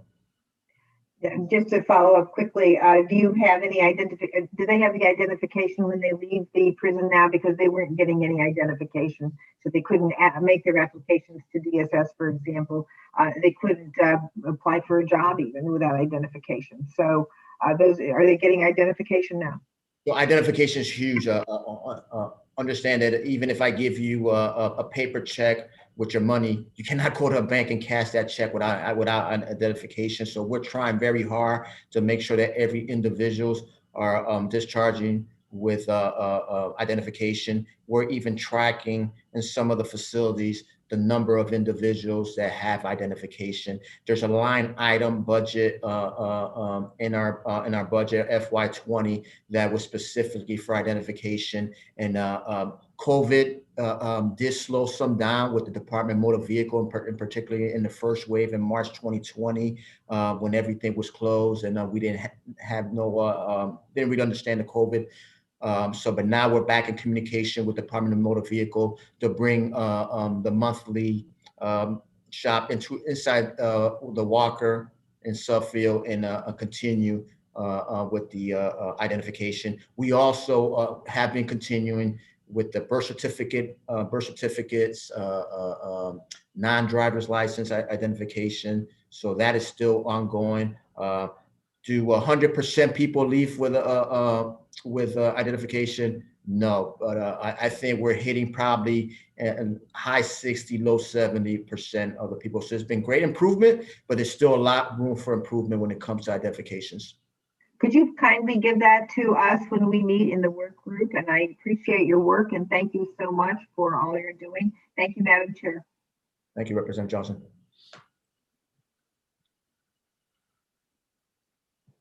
How many questions did you ask, Representative Johnson? I thought it was 2 to 1 and 1 in the other. It's not true. Representative Gonzalez, you are up now. Okay, good afternoon, Madam Chair, and thank you. And I have 2 questions, but I'm going to start with the commissioner, but I got one for him. We talk about a bill that I'm trying to pass with the ID card. And even though that we know that some of the inmates, they get out with an ID, and I'm trying to see if we can use the debit card, because some of the inmates, they go to places to cash the check, and when they show the ID, you know, sometimes they said no, we're not going to cash it, but they got problems, and the correctional ID, you know, for them is a little bit uncomfortable for some of them. But we talk about that debit card, and which I like the idea, and I believe that it was implemented like maybe 2014, like we did discuss it. But my question is this: when let's say that you hire a vendor, right, that is going to be dealing with the debit card, is that they will charge them the inmates all the time that they go and they let's say that they go to use the debit card? Will they charge you do they charge them all the time to use the debit card? So Representative Gonzalez, thank you for the question, and we've had a conversation with this, and I'm familiar with your bill, and I'm in support of that bill. I think a debit card will make it a lot easier for the offender population that may not have an ID to go into ATM machine and withdraw their money. You're right that in our conversation in 2014, we tried this with Secures, with the inmate phone system. They provided us with the equipment. It ran for like 3 months, 4 months, and then the union, the MP3, the clerical union, filed a grievance that they were working out of class, that was not a specific function for our record staff. And so we did it for 3 months.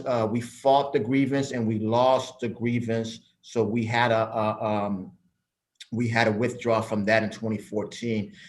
We've been in conversation with Department of Social Services. So if we can get similar to the EBT cards that are issued by the Department of Social Service, I think that's an avenue. We're in contact with the Department of Illinois because they have a similar system with a debit card to see what the process is. But my concern, similar to your concern, Representative Gonzalez, will be what is the fee that's going to be provided by the vendor for these individuals to use that service.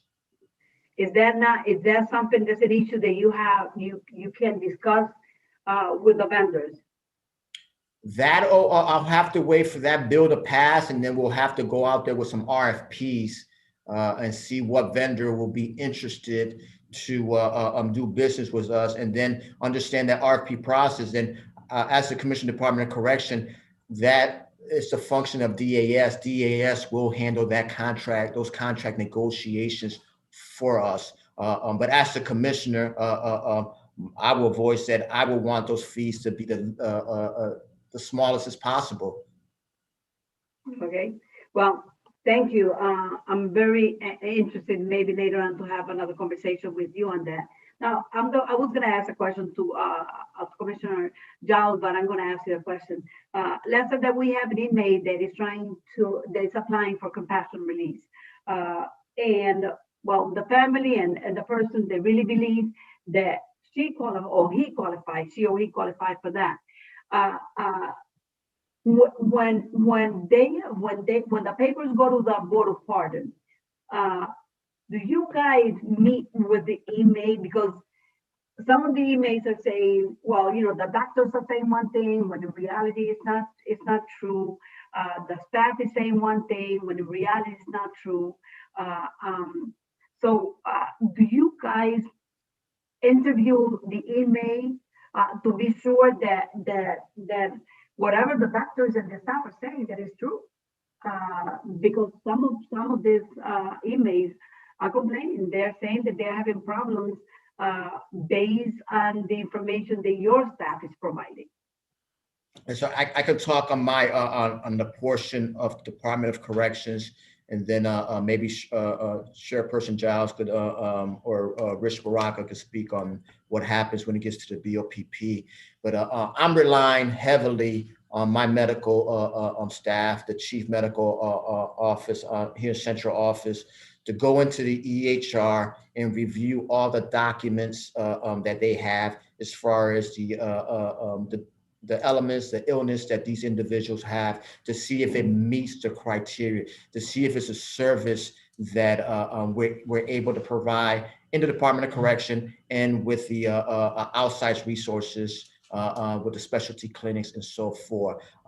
Once that is reviewed, there's a letter from the doctor that is sent to my office for review. And sometimes it's probably 3, 4, 5 pages long. And, so I'm reading it and I'm looking to see if the Department of Correction can provide us services based on the illness of the individual. If the doctor is saying that we have the ability to provide that service, then that package is not going to BOPP. The packages that go to BOPP are the individuals that are, and the way the statute is written too, when you read the statute, the person has to be really, really ill. The person has to not have the ability to do nothing for themselves, not be able to take self-care for themselves, under care probably 24/7.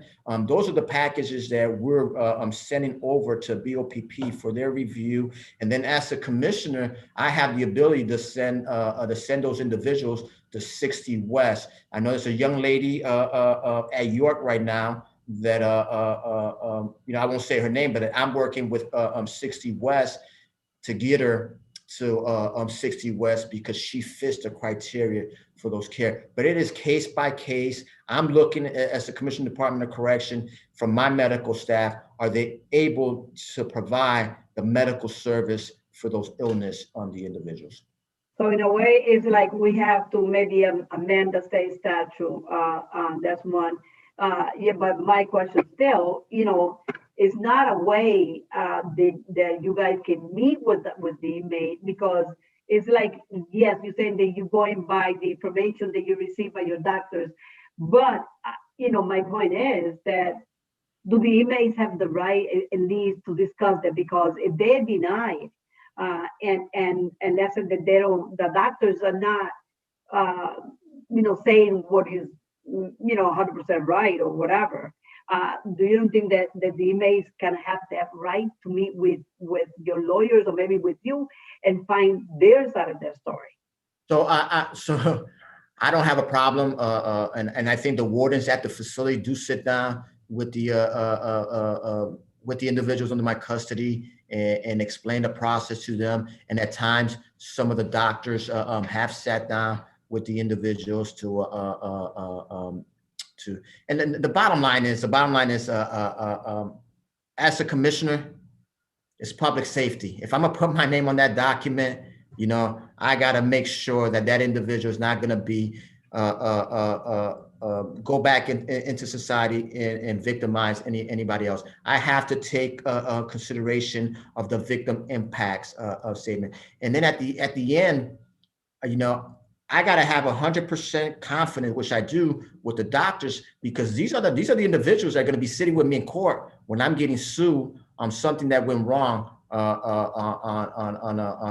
a package that they might have missed a diagnosis. So I'm counting on those individuals. Yes, the offenders has a voice on the illness and the injuries that they may be suffering for and all that. But that's a portion. The portion that I'm relying on heavily is on the assessment from my medical staff. Thank you, Commissioner, for those answers. Thank you, Representative Gonzalez. Thank you, Representative Gonzalez. Commissioner, I have 2 questions. Again, one, do you have a group of people that have been working in the Department of Corrections since before 2010, high tech, that work with your staff?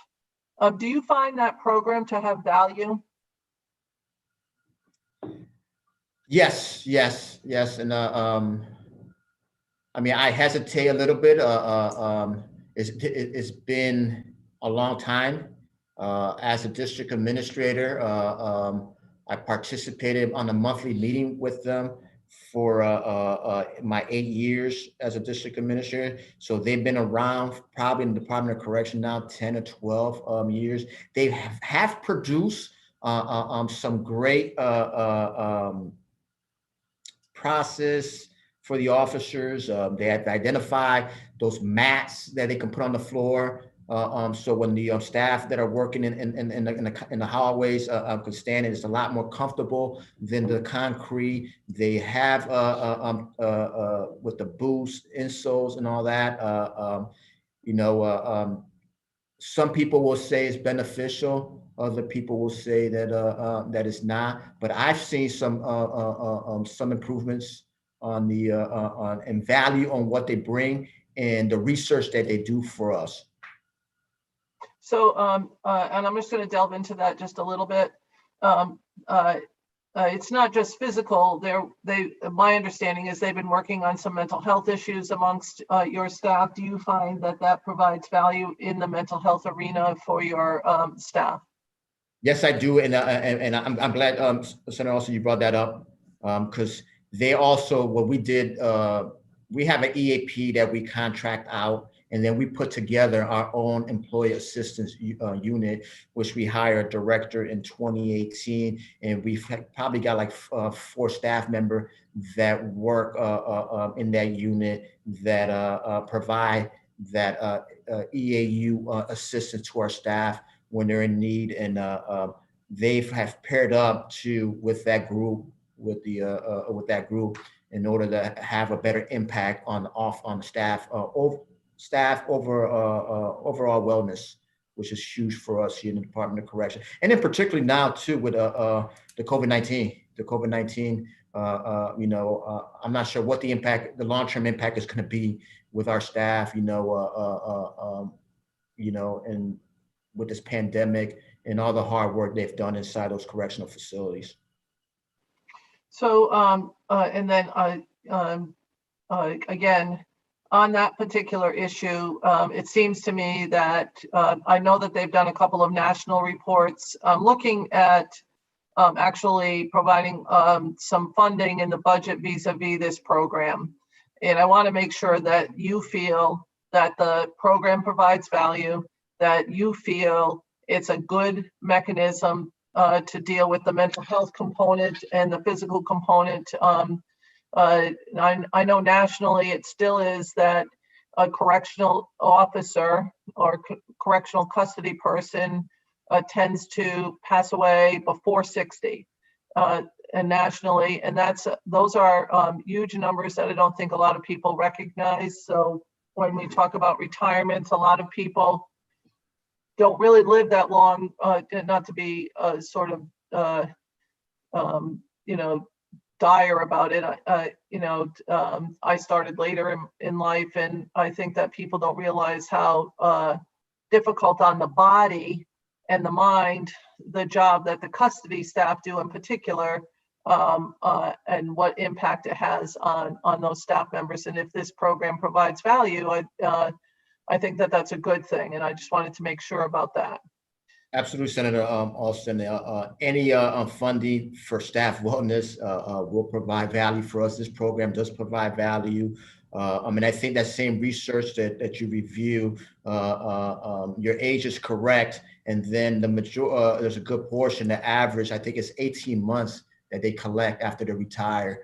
And I can tell you that in my 31 years with the Department of Correction, I still get phone calls from staff members that have retired and are struggling out in the real world because of what they may have witnessed inside when they're working behind the walls and just struggling just to live a normal life. So that staff wellness piece is welcome.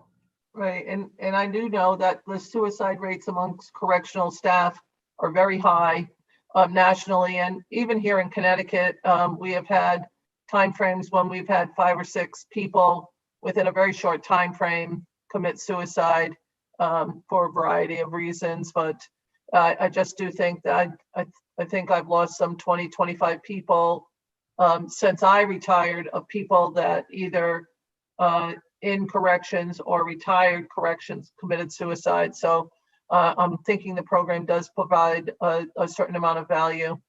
My second question is also around mental health. I'm going to talk a little bit about mental health amongst the inmate population. And the inmate population is growing more and more in numbers of chronically mentally ill. And I've been talking to people about the number of people that are chronically mentally ill that are incarcerated now. And the Sentencing Commission did a report that identified 81% of female inmates that were chronically mentally ill and 28% of male inmates that were chronically mentally ill. And I think a lot of people, when they ask for job classifications, consider that our counselors that are in the Department of Corrections are treating the inmate population for mental health issues or other things, not recognizing that that is not really the job of a correctional counselor. Are you able to hire enough mental health staff? I know you're very proud of the staff that work for you, but quite frankly, if our numbers are 81% and 28%, you have one facility that handles level 5 mental health inmates relative to problems out in Newtown, but that only last time I looked at could hold 600 inmates. If the numbers are 28% and 81%, are we really able to provide the resources for people because many of these people probably would have gone to the state hospital and never gotten involved in the criminal justice system, but we don't have that anymore. So are we really looking at what we have available for resources for people with chronic mental health issues? Yes, and I'm going to start, Senator, on this one, and then I'm going to probably have Dr. Craig Burns speak a little bit. I would tell you that as a commissioner, two challenging population. The mental health population is one that's the most challenging, and then those with addiction. Those are the two populations that struggle the most in an environment inside of a correctional facility. And you're right. So Gardner and Newtown, does house our mental health 4 and 5 offenders.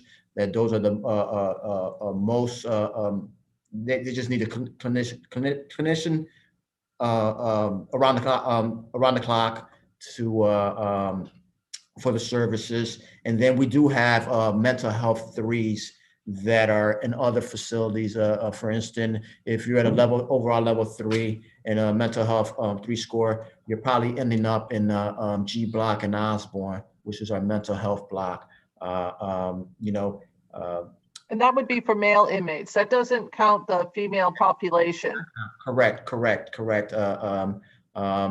you're right. When I was a warden at York for in 2009 through 2010, talk about trauma. That population at that point, it was a high number when I was in the 70s, and it continues to grow of the trauma and abuse that they've experienced in their life, and a lot of it's mental health. Part of the Senator, because I've been following your bills in your articles on this mental health, and I know that you want to make a difference. And you are right that a lot of the information that we receive is self-reported from the offenders. So we're trying to collaborate with DMIS and other state agencies to see what information is out there, so that we have an accurate picture of the treatment, and probably even get to into those facilities like an Osborne and York to individualized treatment. And one of your article, you indicated it's going to be expensive. It's going to be expensive, Exactly. So yeah. So if we go that route, absolutely, that to be able to provide that treatment to the offenders under our jurisdiction will probably require more. So Dr. Burns, did I miss anything? No, sir. I think that you covered just about everything. If there are additional questions that I can help to answer, just let me know. So Dr. Burns, before you go, yes, ma'am. Really, I've been watching this. I worked with the commissioner throughout my career in different facilities. I worked at 7 of the correctional facilities with male and female inmates.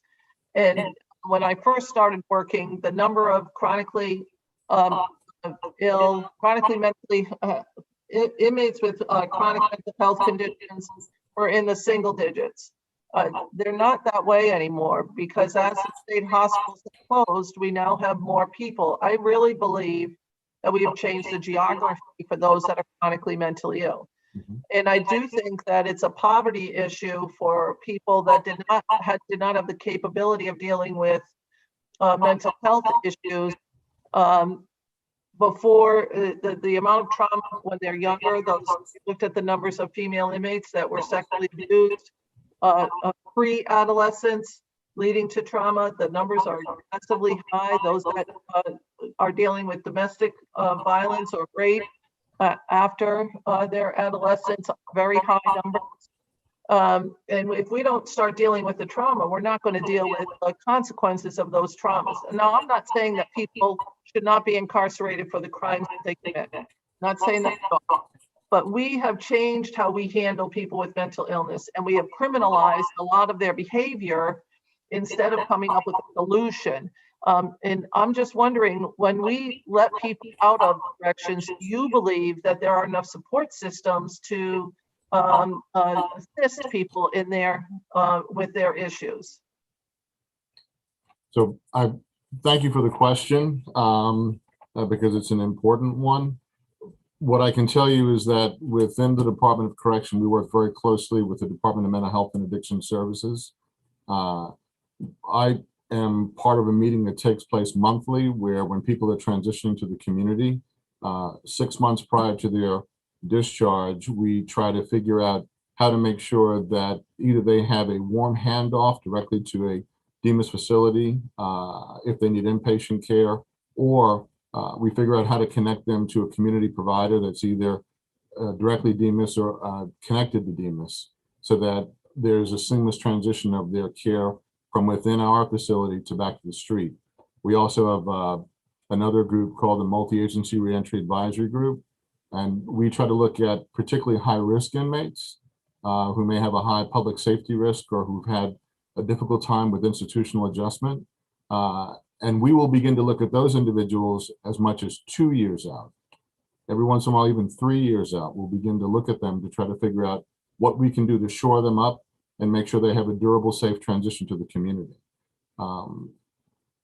There is constant communication between the discharge planners for the mental health 4s and 5s and our DEMIS partners. And sometimes for those 3s that have a serious enough background, maybe they have done better over time, starting off as a mental health 5, then becoming a mental health 4, and recently having transitioned to a mental health 3 because of stability.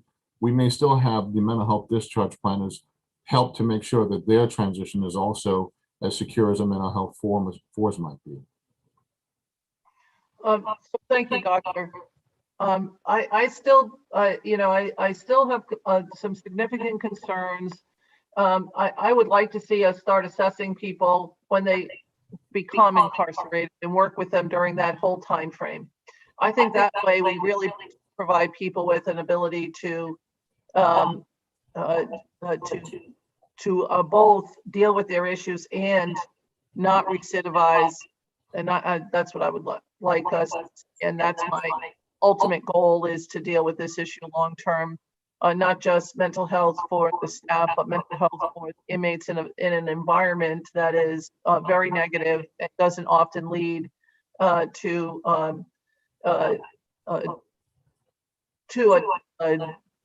level of comfort once you leave the facility, either as an inmate or you retire as a correctional staff person. Thank you very much, both of you, and Mr. Giles, thank you for coming on. Representative Walker, do you have anything else? Representative Walker? I think she's on another Zoom. We have got to stop having all these Zooms all at the same time. Representative France, do you have anything? I can't hear you. Of course, the microphone worked just a minute ago and now it doesn't again. Technology is a wonderful thing. No, I'm all set. Thank you, Madam Chair. Representative Pavlik D'Amato, are you all set? I am all set. Thank you, Madam Chair. Representative Candelaria. Madam Chair, just one quick question on, is it possible to get like a breakdown of the overtime for the 2nd and 3rd shift?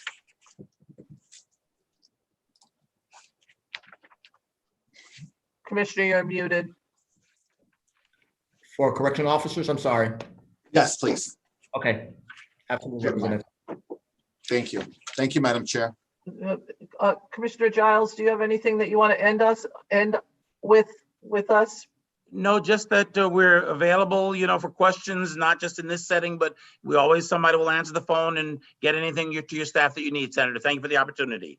Thank you very much. Commissioner Carroll, first, it's a pleasure seeing you in the position that you're in. Thank you for everything you do, and thank you for your answers. Do you have anything that you would like to add? Thank you, Senator Austin. Appreciate it. Just like Mr. Giles, here to any questions you may have, any answers. We're just a phone call away.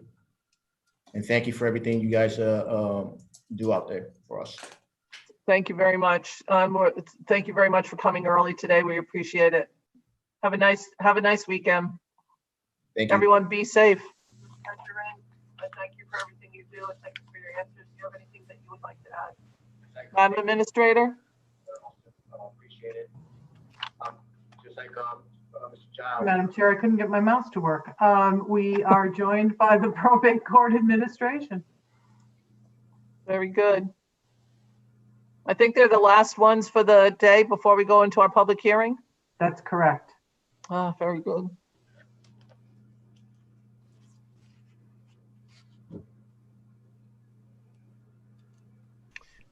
All righty then.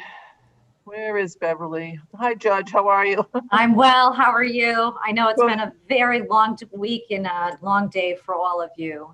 I thank you for the opportunity to address you, Senator Austin, Representative Walker, Senator Minor. I'm not sure he's here, and I know that Representative France was just on and members of the Appropriations Committee.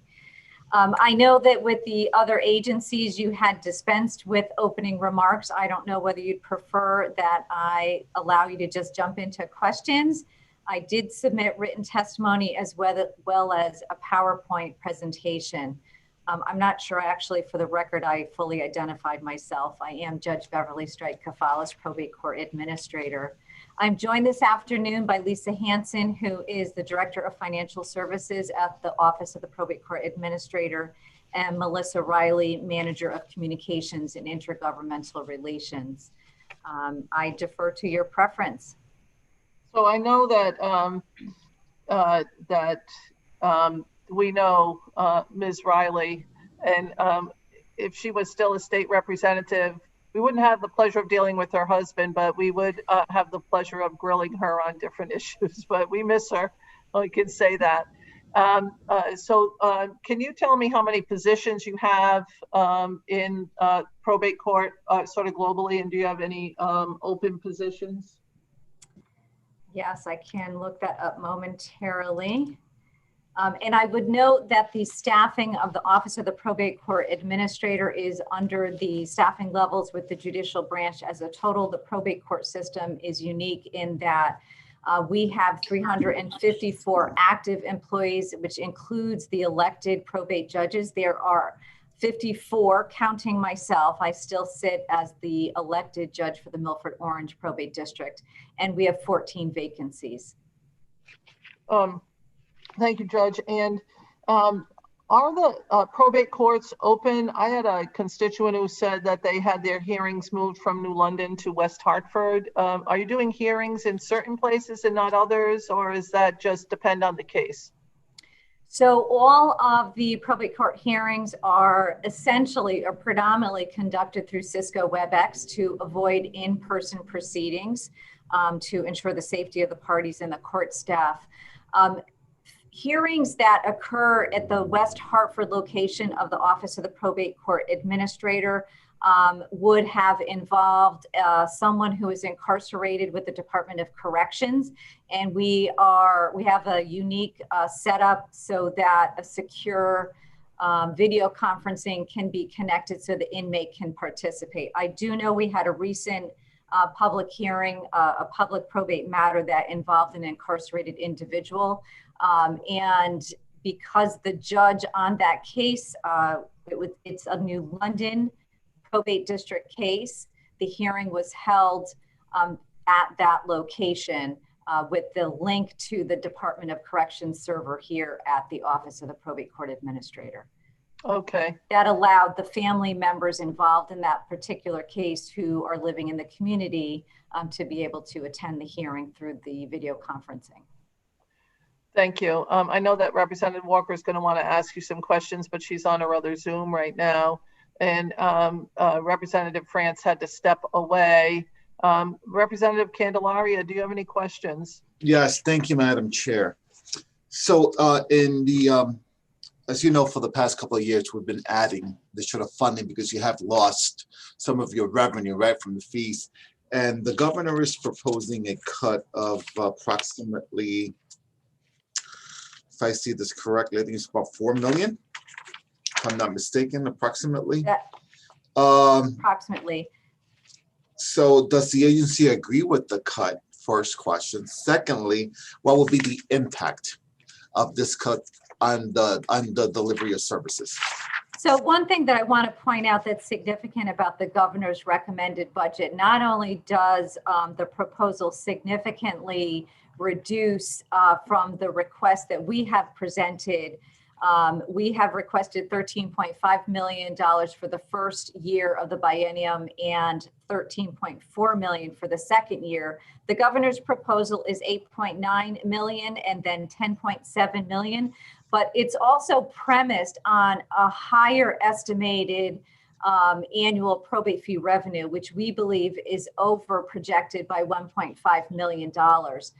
We did share with the committee a PowerPoint presentation that actually runs through the economic scenario of the consequences of the governor's not only reduction in recommended appropriation, but also factoring in the larger projected probate fee revenue, which we do not think is, at least based on our projections, a reliable number. The long and short of it is that the appropriations requests that we have made are an amount that we consider sufficient to maintain the operations of the court, and most significantly, to meet the needs of constitutionally mandated attorneys and conservators for indigent individuals. It also covers the respite and the kinship grants that have been a critical, especially during COVID, a critical pipeline of, in essence, nominal support, but critical nonetheless for guardians of children that are appointed through the probate courts. In addition, it does factor in compensation adjustments for the probate court staff, who you may know went through a period of 4 years of wage freezes. And certainly, in fact, although we were able to ultimately fund a compensation study that was done many, many years ago, by the time we actually had the funds to implement, I candidly have to say it may not even have been an accurate equity study, because we all know that a living wage in Connecticut continues to rise because of rising costs. Thank you for that answer. And so I'm looking at your PowerPoint presentation and probate fee revenue. What was the revenue for last fiscal year? Do you have those numbers compared to what the governor's projecting? Because I'm seeing here 40,900,000. That is what we had budgeted based on our review of the actuals and the forecasts over the past several years. And the pandemic, has that had any impact on the revenue, fee revenue? So it's a great opportunity to thank the committee once again. I know that you made yourselves available significantly through the spring and the summer of last year. We actually experienced what I would call a precipitous and significantly destabilizing reduction in probate court fee revenue. At one juncture, we were 40% below the probate fee revenue, which is significant, especially because our system, unique to the state of Connecticut, is largely funded through that probate court fee revenue. This year, with what we consider the normalized general fund appropriation that was granted at $12.5 million, only represents 25% of the operational costs of the probate court. So when the fee revenue, which is 75% of our funding source, drops by 40%, we literally could have shut our doors and not had the funds to maintain operations. You know, we were along the same lines, candidly, the state of Connecticut. As you know, last year, the projections for the state budget were very dire as well. We had looming deficits estimated for the current fiscal year and upcoming years. Wall Street recovered. We've been able to achieve our budget since those precipitous decline. Another factor, as you may know by executive order, the estate tax returns were delayed in terms of their due date. We had consistently hoped that that revenue was not lost, but was deferred. And we've been fortunate to share with you today that we did recover that shortfall, and we are now achieving budget. But it certainly illustrates the serious volatility and unpredictability of the major source of the probate court system funding, which is why our general fund appropriation is so important and critical to give the stability needed for proper planning and continued operations. Well, and you clearly explained it. I agree. It's not stable. You never know what you're gonna get in fees, and I think that's why we've always been appropriating the dollars to ensure that you continue delivering the services. So thank you, Madam Chair. Thank you. Thank you very much, Representative. Representative Pavlik-Tamalo, do you have any questions? No questions. Thank you, Madam Chair. Thank you, Representative.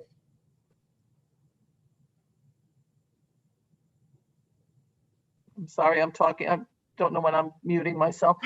Representative Nolan. Multitasking, it's a world of multitasking, unfortunately. Representative Nolan, followed by Representative Dathan. Good afternoon, and thank you for being before us. Representative Candelera asked the bulk of my question, and I appreciate the answers that you gave in regards to that. I just want to confirm some monies that you're losing. It's approximately $4 million, or is it more than that? Well, in essence, because the governor's proposed budget for our system overestimates the fee revenue by $1.5 million, the net funding is more like for fiscal year 22. If you look at our PowerPoint slide, page 5, we do run a scenario. The funding request is in essence, when you factor in the estimation on the probate fee revenue, to be closer to $7.4 million. And then it's the same carryover for the second year of the biennium. Although the governor does propose a greater funding appropriation for year 2 at $10.7 million, it's still based on the governor's budget factoring in $1.5 million more in probate fee revenue, which we do not believe is an accurate forecasting.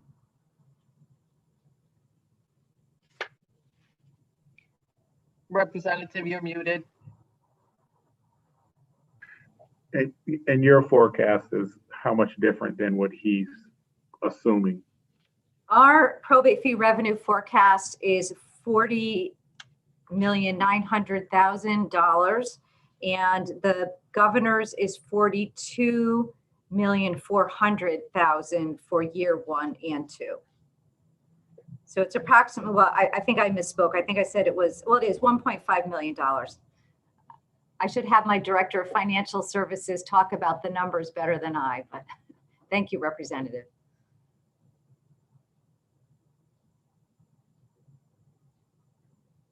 Representative Nolan, if you're still inquiring, I think you're on mute. We're muted again, Anthony. There you I'm go. sorry about that. And so that worries me in regards to your staffing levels. Whether they, well, I doubt that they stay the same. But does it, how many staff will you be shifting or losing during this change? Well, I can tell you that when the probate court system was consolidated 10 years ago, we reduced the courts from 117 courts to 54. And throughout that, although obviously more than 50% of elected judges no longer had a court to serve in, were no longer in our system, we were able to maintain all the staffing level at that time. Our workload increases year over year significantly. We have had a 40% increase in caseload since the consolidation 10 years ago, but doing so with the exact same staffing levels. And I think that's really a testament to the commitment of our court staff. They are incredibly hardworking, dedicated, and report in every day throughout this pandemic. Thank you, Representative Nolan. I thank you and your staff for handling that increase in the caseload. And it is very discouraging to know that the governor wants to make even more drastic changes to leave you in a situation where that might even increase more. So what I am wondering from you, and if you can't give it today, maybe in our next meeting time or through email to the Madam Chair's, what would you need for at least your people to be comfortable, a little bit more comfortable?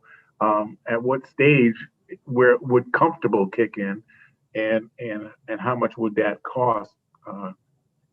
Because I would really hate to see not only the hindrance on you guys as the persons who have to deal with what's coming in, but it's not good for our community. to have to deal with such a lack of staffing and the stress that comes with it, not only for the community, but for, again, you guys. So if you can send us that information, and if you don't mind including the reduction amount along with that, and what comfortable staffing levels you would need to be at least be averaging out in a place that we're going to have an impact on what you can do. Certainly, I can furnish on those details at the subcommittee level or by email. I would note that, throughout, regardless of the public health emergency, since consolidation, the probate court staff is of paramount concern to me, to the judges in our system. They are the lifeline in our system that keeps the vulnerable constituents in the state of Connecticut with their legal needs met through the probate court system. And I would never want to look first at staff reductions in order to meet any budget shortfall. Because if we cut staff, that means the work of the court doesn't get done. And the work of the court deals with our seniors, our children, individuals with mental health conditions. They already are too vulnerable to risk any problem in the service of their needs. And I would say that I would strongly hesitate and would not certainly be looking first at staff reductions to meet the needs. I can tell you that I think that we are a very lean, cost efficient, and always aspire to implementing cost saving measures and efficiencies, including the rollout last year, just almost a little over a year ago, our e-filing system, which we are now expanding for state agencies. So not only does that increase the efficiencies of the court staff, it will also, in my belief, will enhance the efficiency of the state agencies that are partners in our system. So we are always striving to become more cost effective. I still have a constituent, and I think that the family is a little. I'm sorry, Judge. I didn't mute myself when I should have muted myself, and now I'm not muted. Forget it. Anthony, are you all set? Judge, you were finishing up?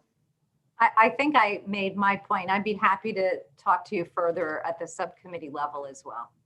Okay, well, thank you once again, and please let your staff know that they are appreciated, and I hope that we can make some kind of impact with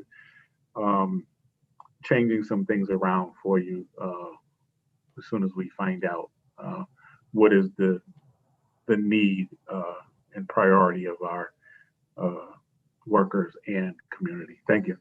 Thank you, Representative Nolan. Thank you, Madam Chair. So thank you very much, Representative, and excuse me, Judge, for talking over you. I really apologize. No I try to remember to mute myself when I should and unmute myself when I should. Representative Datham, followed by Representative Johnson.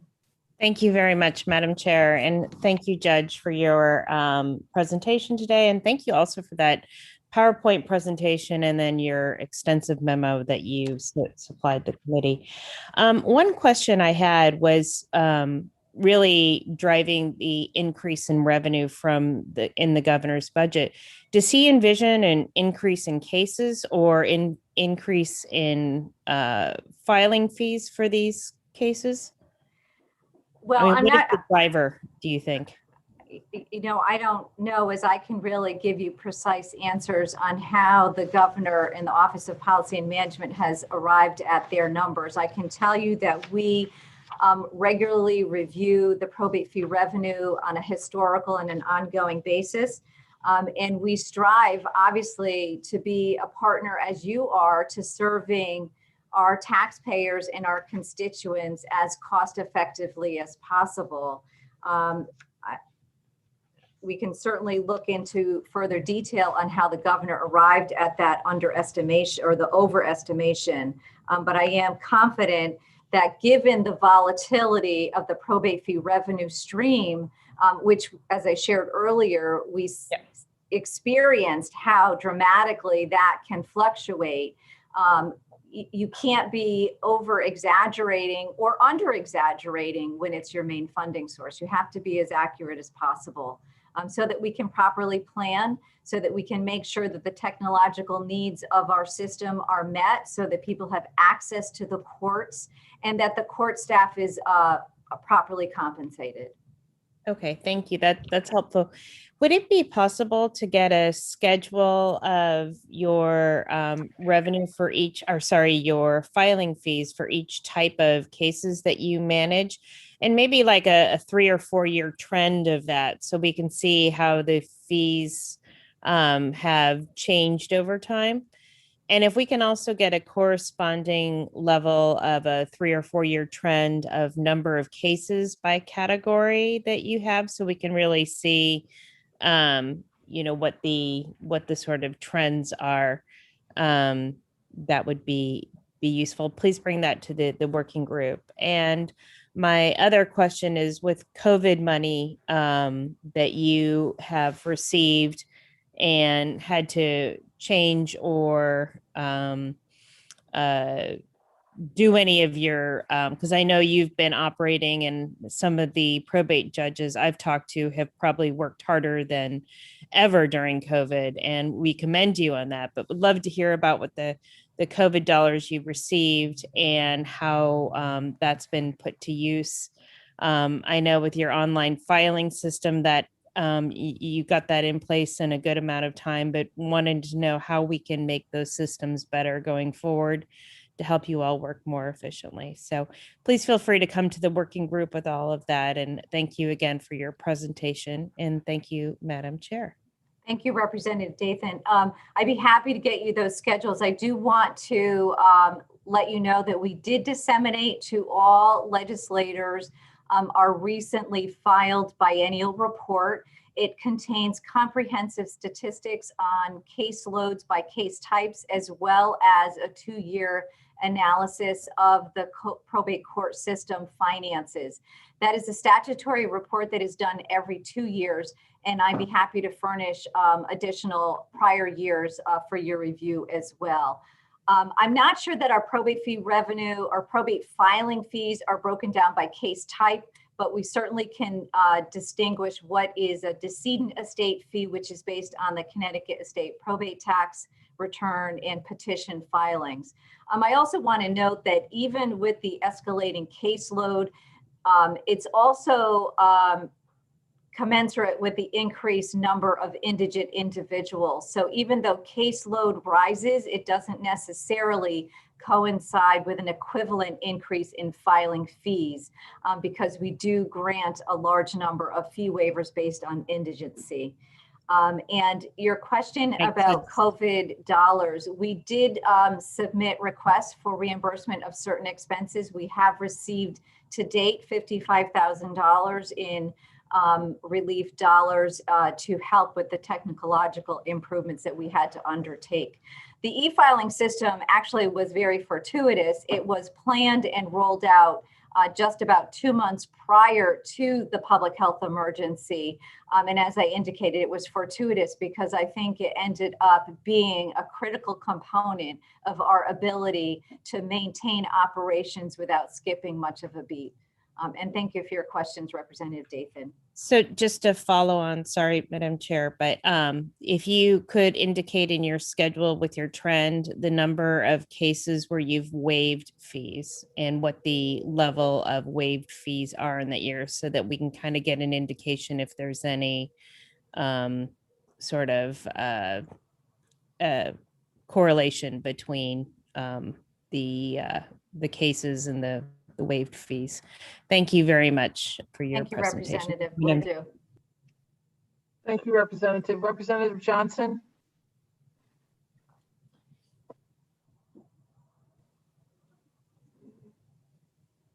Thank you so much, Madam Chair, and thank you, Judge, for your presentation. I just have a quick question regarding the Children's Court and the Melissa projects that have been, probate court system has been so actively involved with. And I just wanted to follow up. how would these cuts impact the children's court and the services that they provide, and also the work that you do for the people with behavioral health problems in these communities that you've done such great work in? Thank you for the questions, Representative Johnson. As you know, we have 6 regional children's probate courts, and those courts deal with children, particularly vulnerable, but who have family or close family friends who can step in when their parents are unable to care for them. We do have a significant number of our fee waivers, as well as system paid court appointed attorneys to represent the children and the parents in those proceedings. And that's a large factor in the expenses of the probate court system. When we look to the legislature to approve our general fund appropriations, we do analyze those constitutionally mandated expenses to meet the needs of our indigent parties. And that number is approximately $8 to $9 million and tends to escalate on average about 5% per year.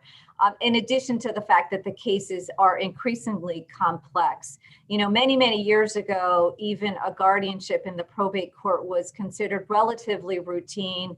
A grandparent might step in for a short period of time during a parent's illness. We now are seeing, as you may know, even through AARP has significant statistics on the rising numbers of grandparents as guardians. And that's certainly a phenomenon that's been very evident in Connecticut, especially when you look at the opioid crisis has not abated. It continues. We all know the tragedy of fentanyl overdoses just in the past year in COVID have escalated tremendously, and those impact children. Many of our individuals with mental health conditions, substance use disorders, have children, and those children need to be cared for in addition to trying to meet the needs of those individuals suffering with those conditions. So the lack of funding could significantly impair our ability to meet the needs of those vulnerable individuals. Melissa's project is a unique project in that it is a nonprofit that we have a very small pass-through grant in our probate court system line.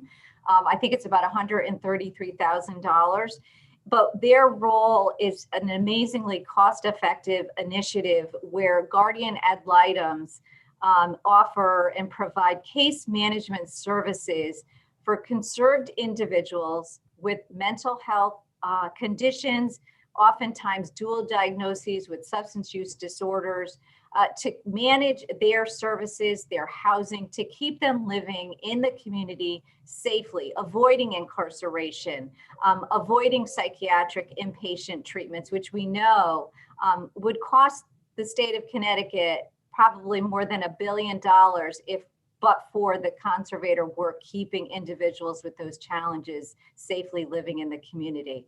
It's also an opportunity to ensure that our homelessness rates in Connecticut are not continuing to grow, but are actually a benefit to individuals with challenges, because a conservator and the Melissa's Project offers the case management services to make sure that the rental assistance programs are applied for, granted, and then the rent stipend, if there is one, is actually paid and paid timely.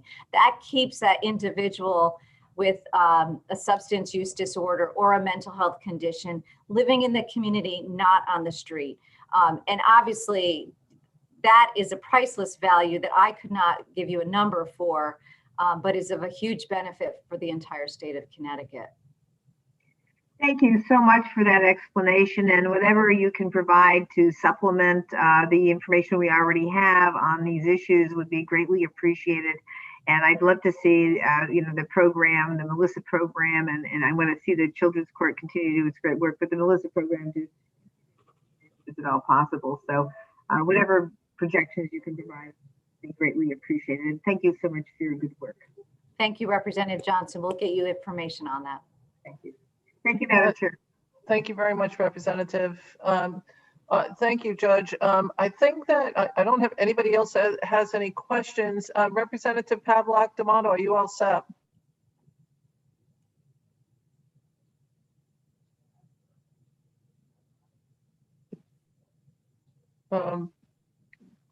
Representative Pavlock D'Amato.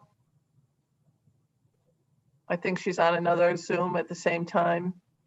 I think she's all set. Representative Walker, we're all set with probate. Do you have any questions before they go?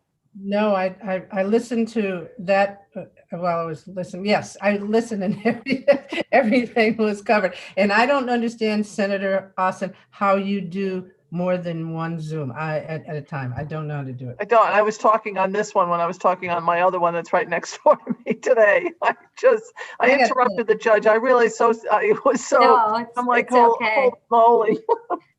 I've got a headache, but it's good to see you, Judge, and I know all your issues. I'm hoping that everybody understands it as well as we've talked about it, so that we can put this behind us, at least for this biennium, or let's just say this year. It's always year by year with what happens. Yeah. I apologize that you have to go through this, but thank you, and thank you for everything that you do. And I understand some people are testifying tonight, so I'll make sure I give them good smiles. Okay. Thank you so much, Representative Walker. How you doing? Thank you. Representative Pavlock D'Amato, do you have any other questions? No, Madam Chair, no other questions. Thank you for their testimony. That was great. Thank you. Thank you, Representative. Representative Candelaria, do you have any other questions? You might be on another Zoom also. Well, I can tell you that you have everybody on your side, and you probably feel bad that we didn't have as many people, but there are several. There's a public health Zoom meeting, a judiciary Zoom meeting, an IDDD caucus Zoom meeting, and several other meetings that people are attending right now. I apologize for that. Thank you very much, Judge. We really appreciate everything. Oh, there he is. Representative Candelaria, do you have any other questions? He says no. You're muted. You are muted, sir. I can't hear you. I apologize. I had another meeting. I had to show you. I guess we're all having the same issue. Yes. But no further questions. Thank you so much. Thank you, Senator Austin, Representative Walker, all of the committee members. I do appreciate your time. And I have to say, although, conducting your business through the Zoom meeting is certainly challenging, I can't even imagine how your heads are spinning. I also was trying to listen in on the Judiciary Committee and the Public Health Committee. There are so many important issues in our state, but the fact that you're committed and dedicated to making sure that the legislative process proceeds despite all these challenges, I commend and thank each of you for taking the time and doing what you do, and for your continued support for the probate court system. Judge, the problem that I have is it's Friday. I mean, shoot me now. There's no violence happening. I keep telling people, stop saying that. There's no violence happening. No violence. Thank you very much, Judge. If COVID-19 has taught us anything, there's no such thing as a weekend anymore, right? Exactly.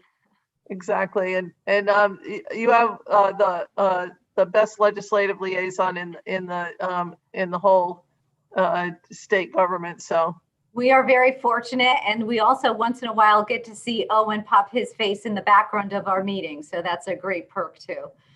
He's getting so tall, so tall. All right. Thank you very much, Judge. We're all set here with you. Madam Administrator, do you want to sort of let us know what we're doing next? We will resume at 6:30 for our public hearing, and we have 45 speakers. 45 speakers at 6:30, not 6 o'clock? Sorry. All right. I'd give you 5:30 if I could, but no, 6:30.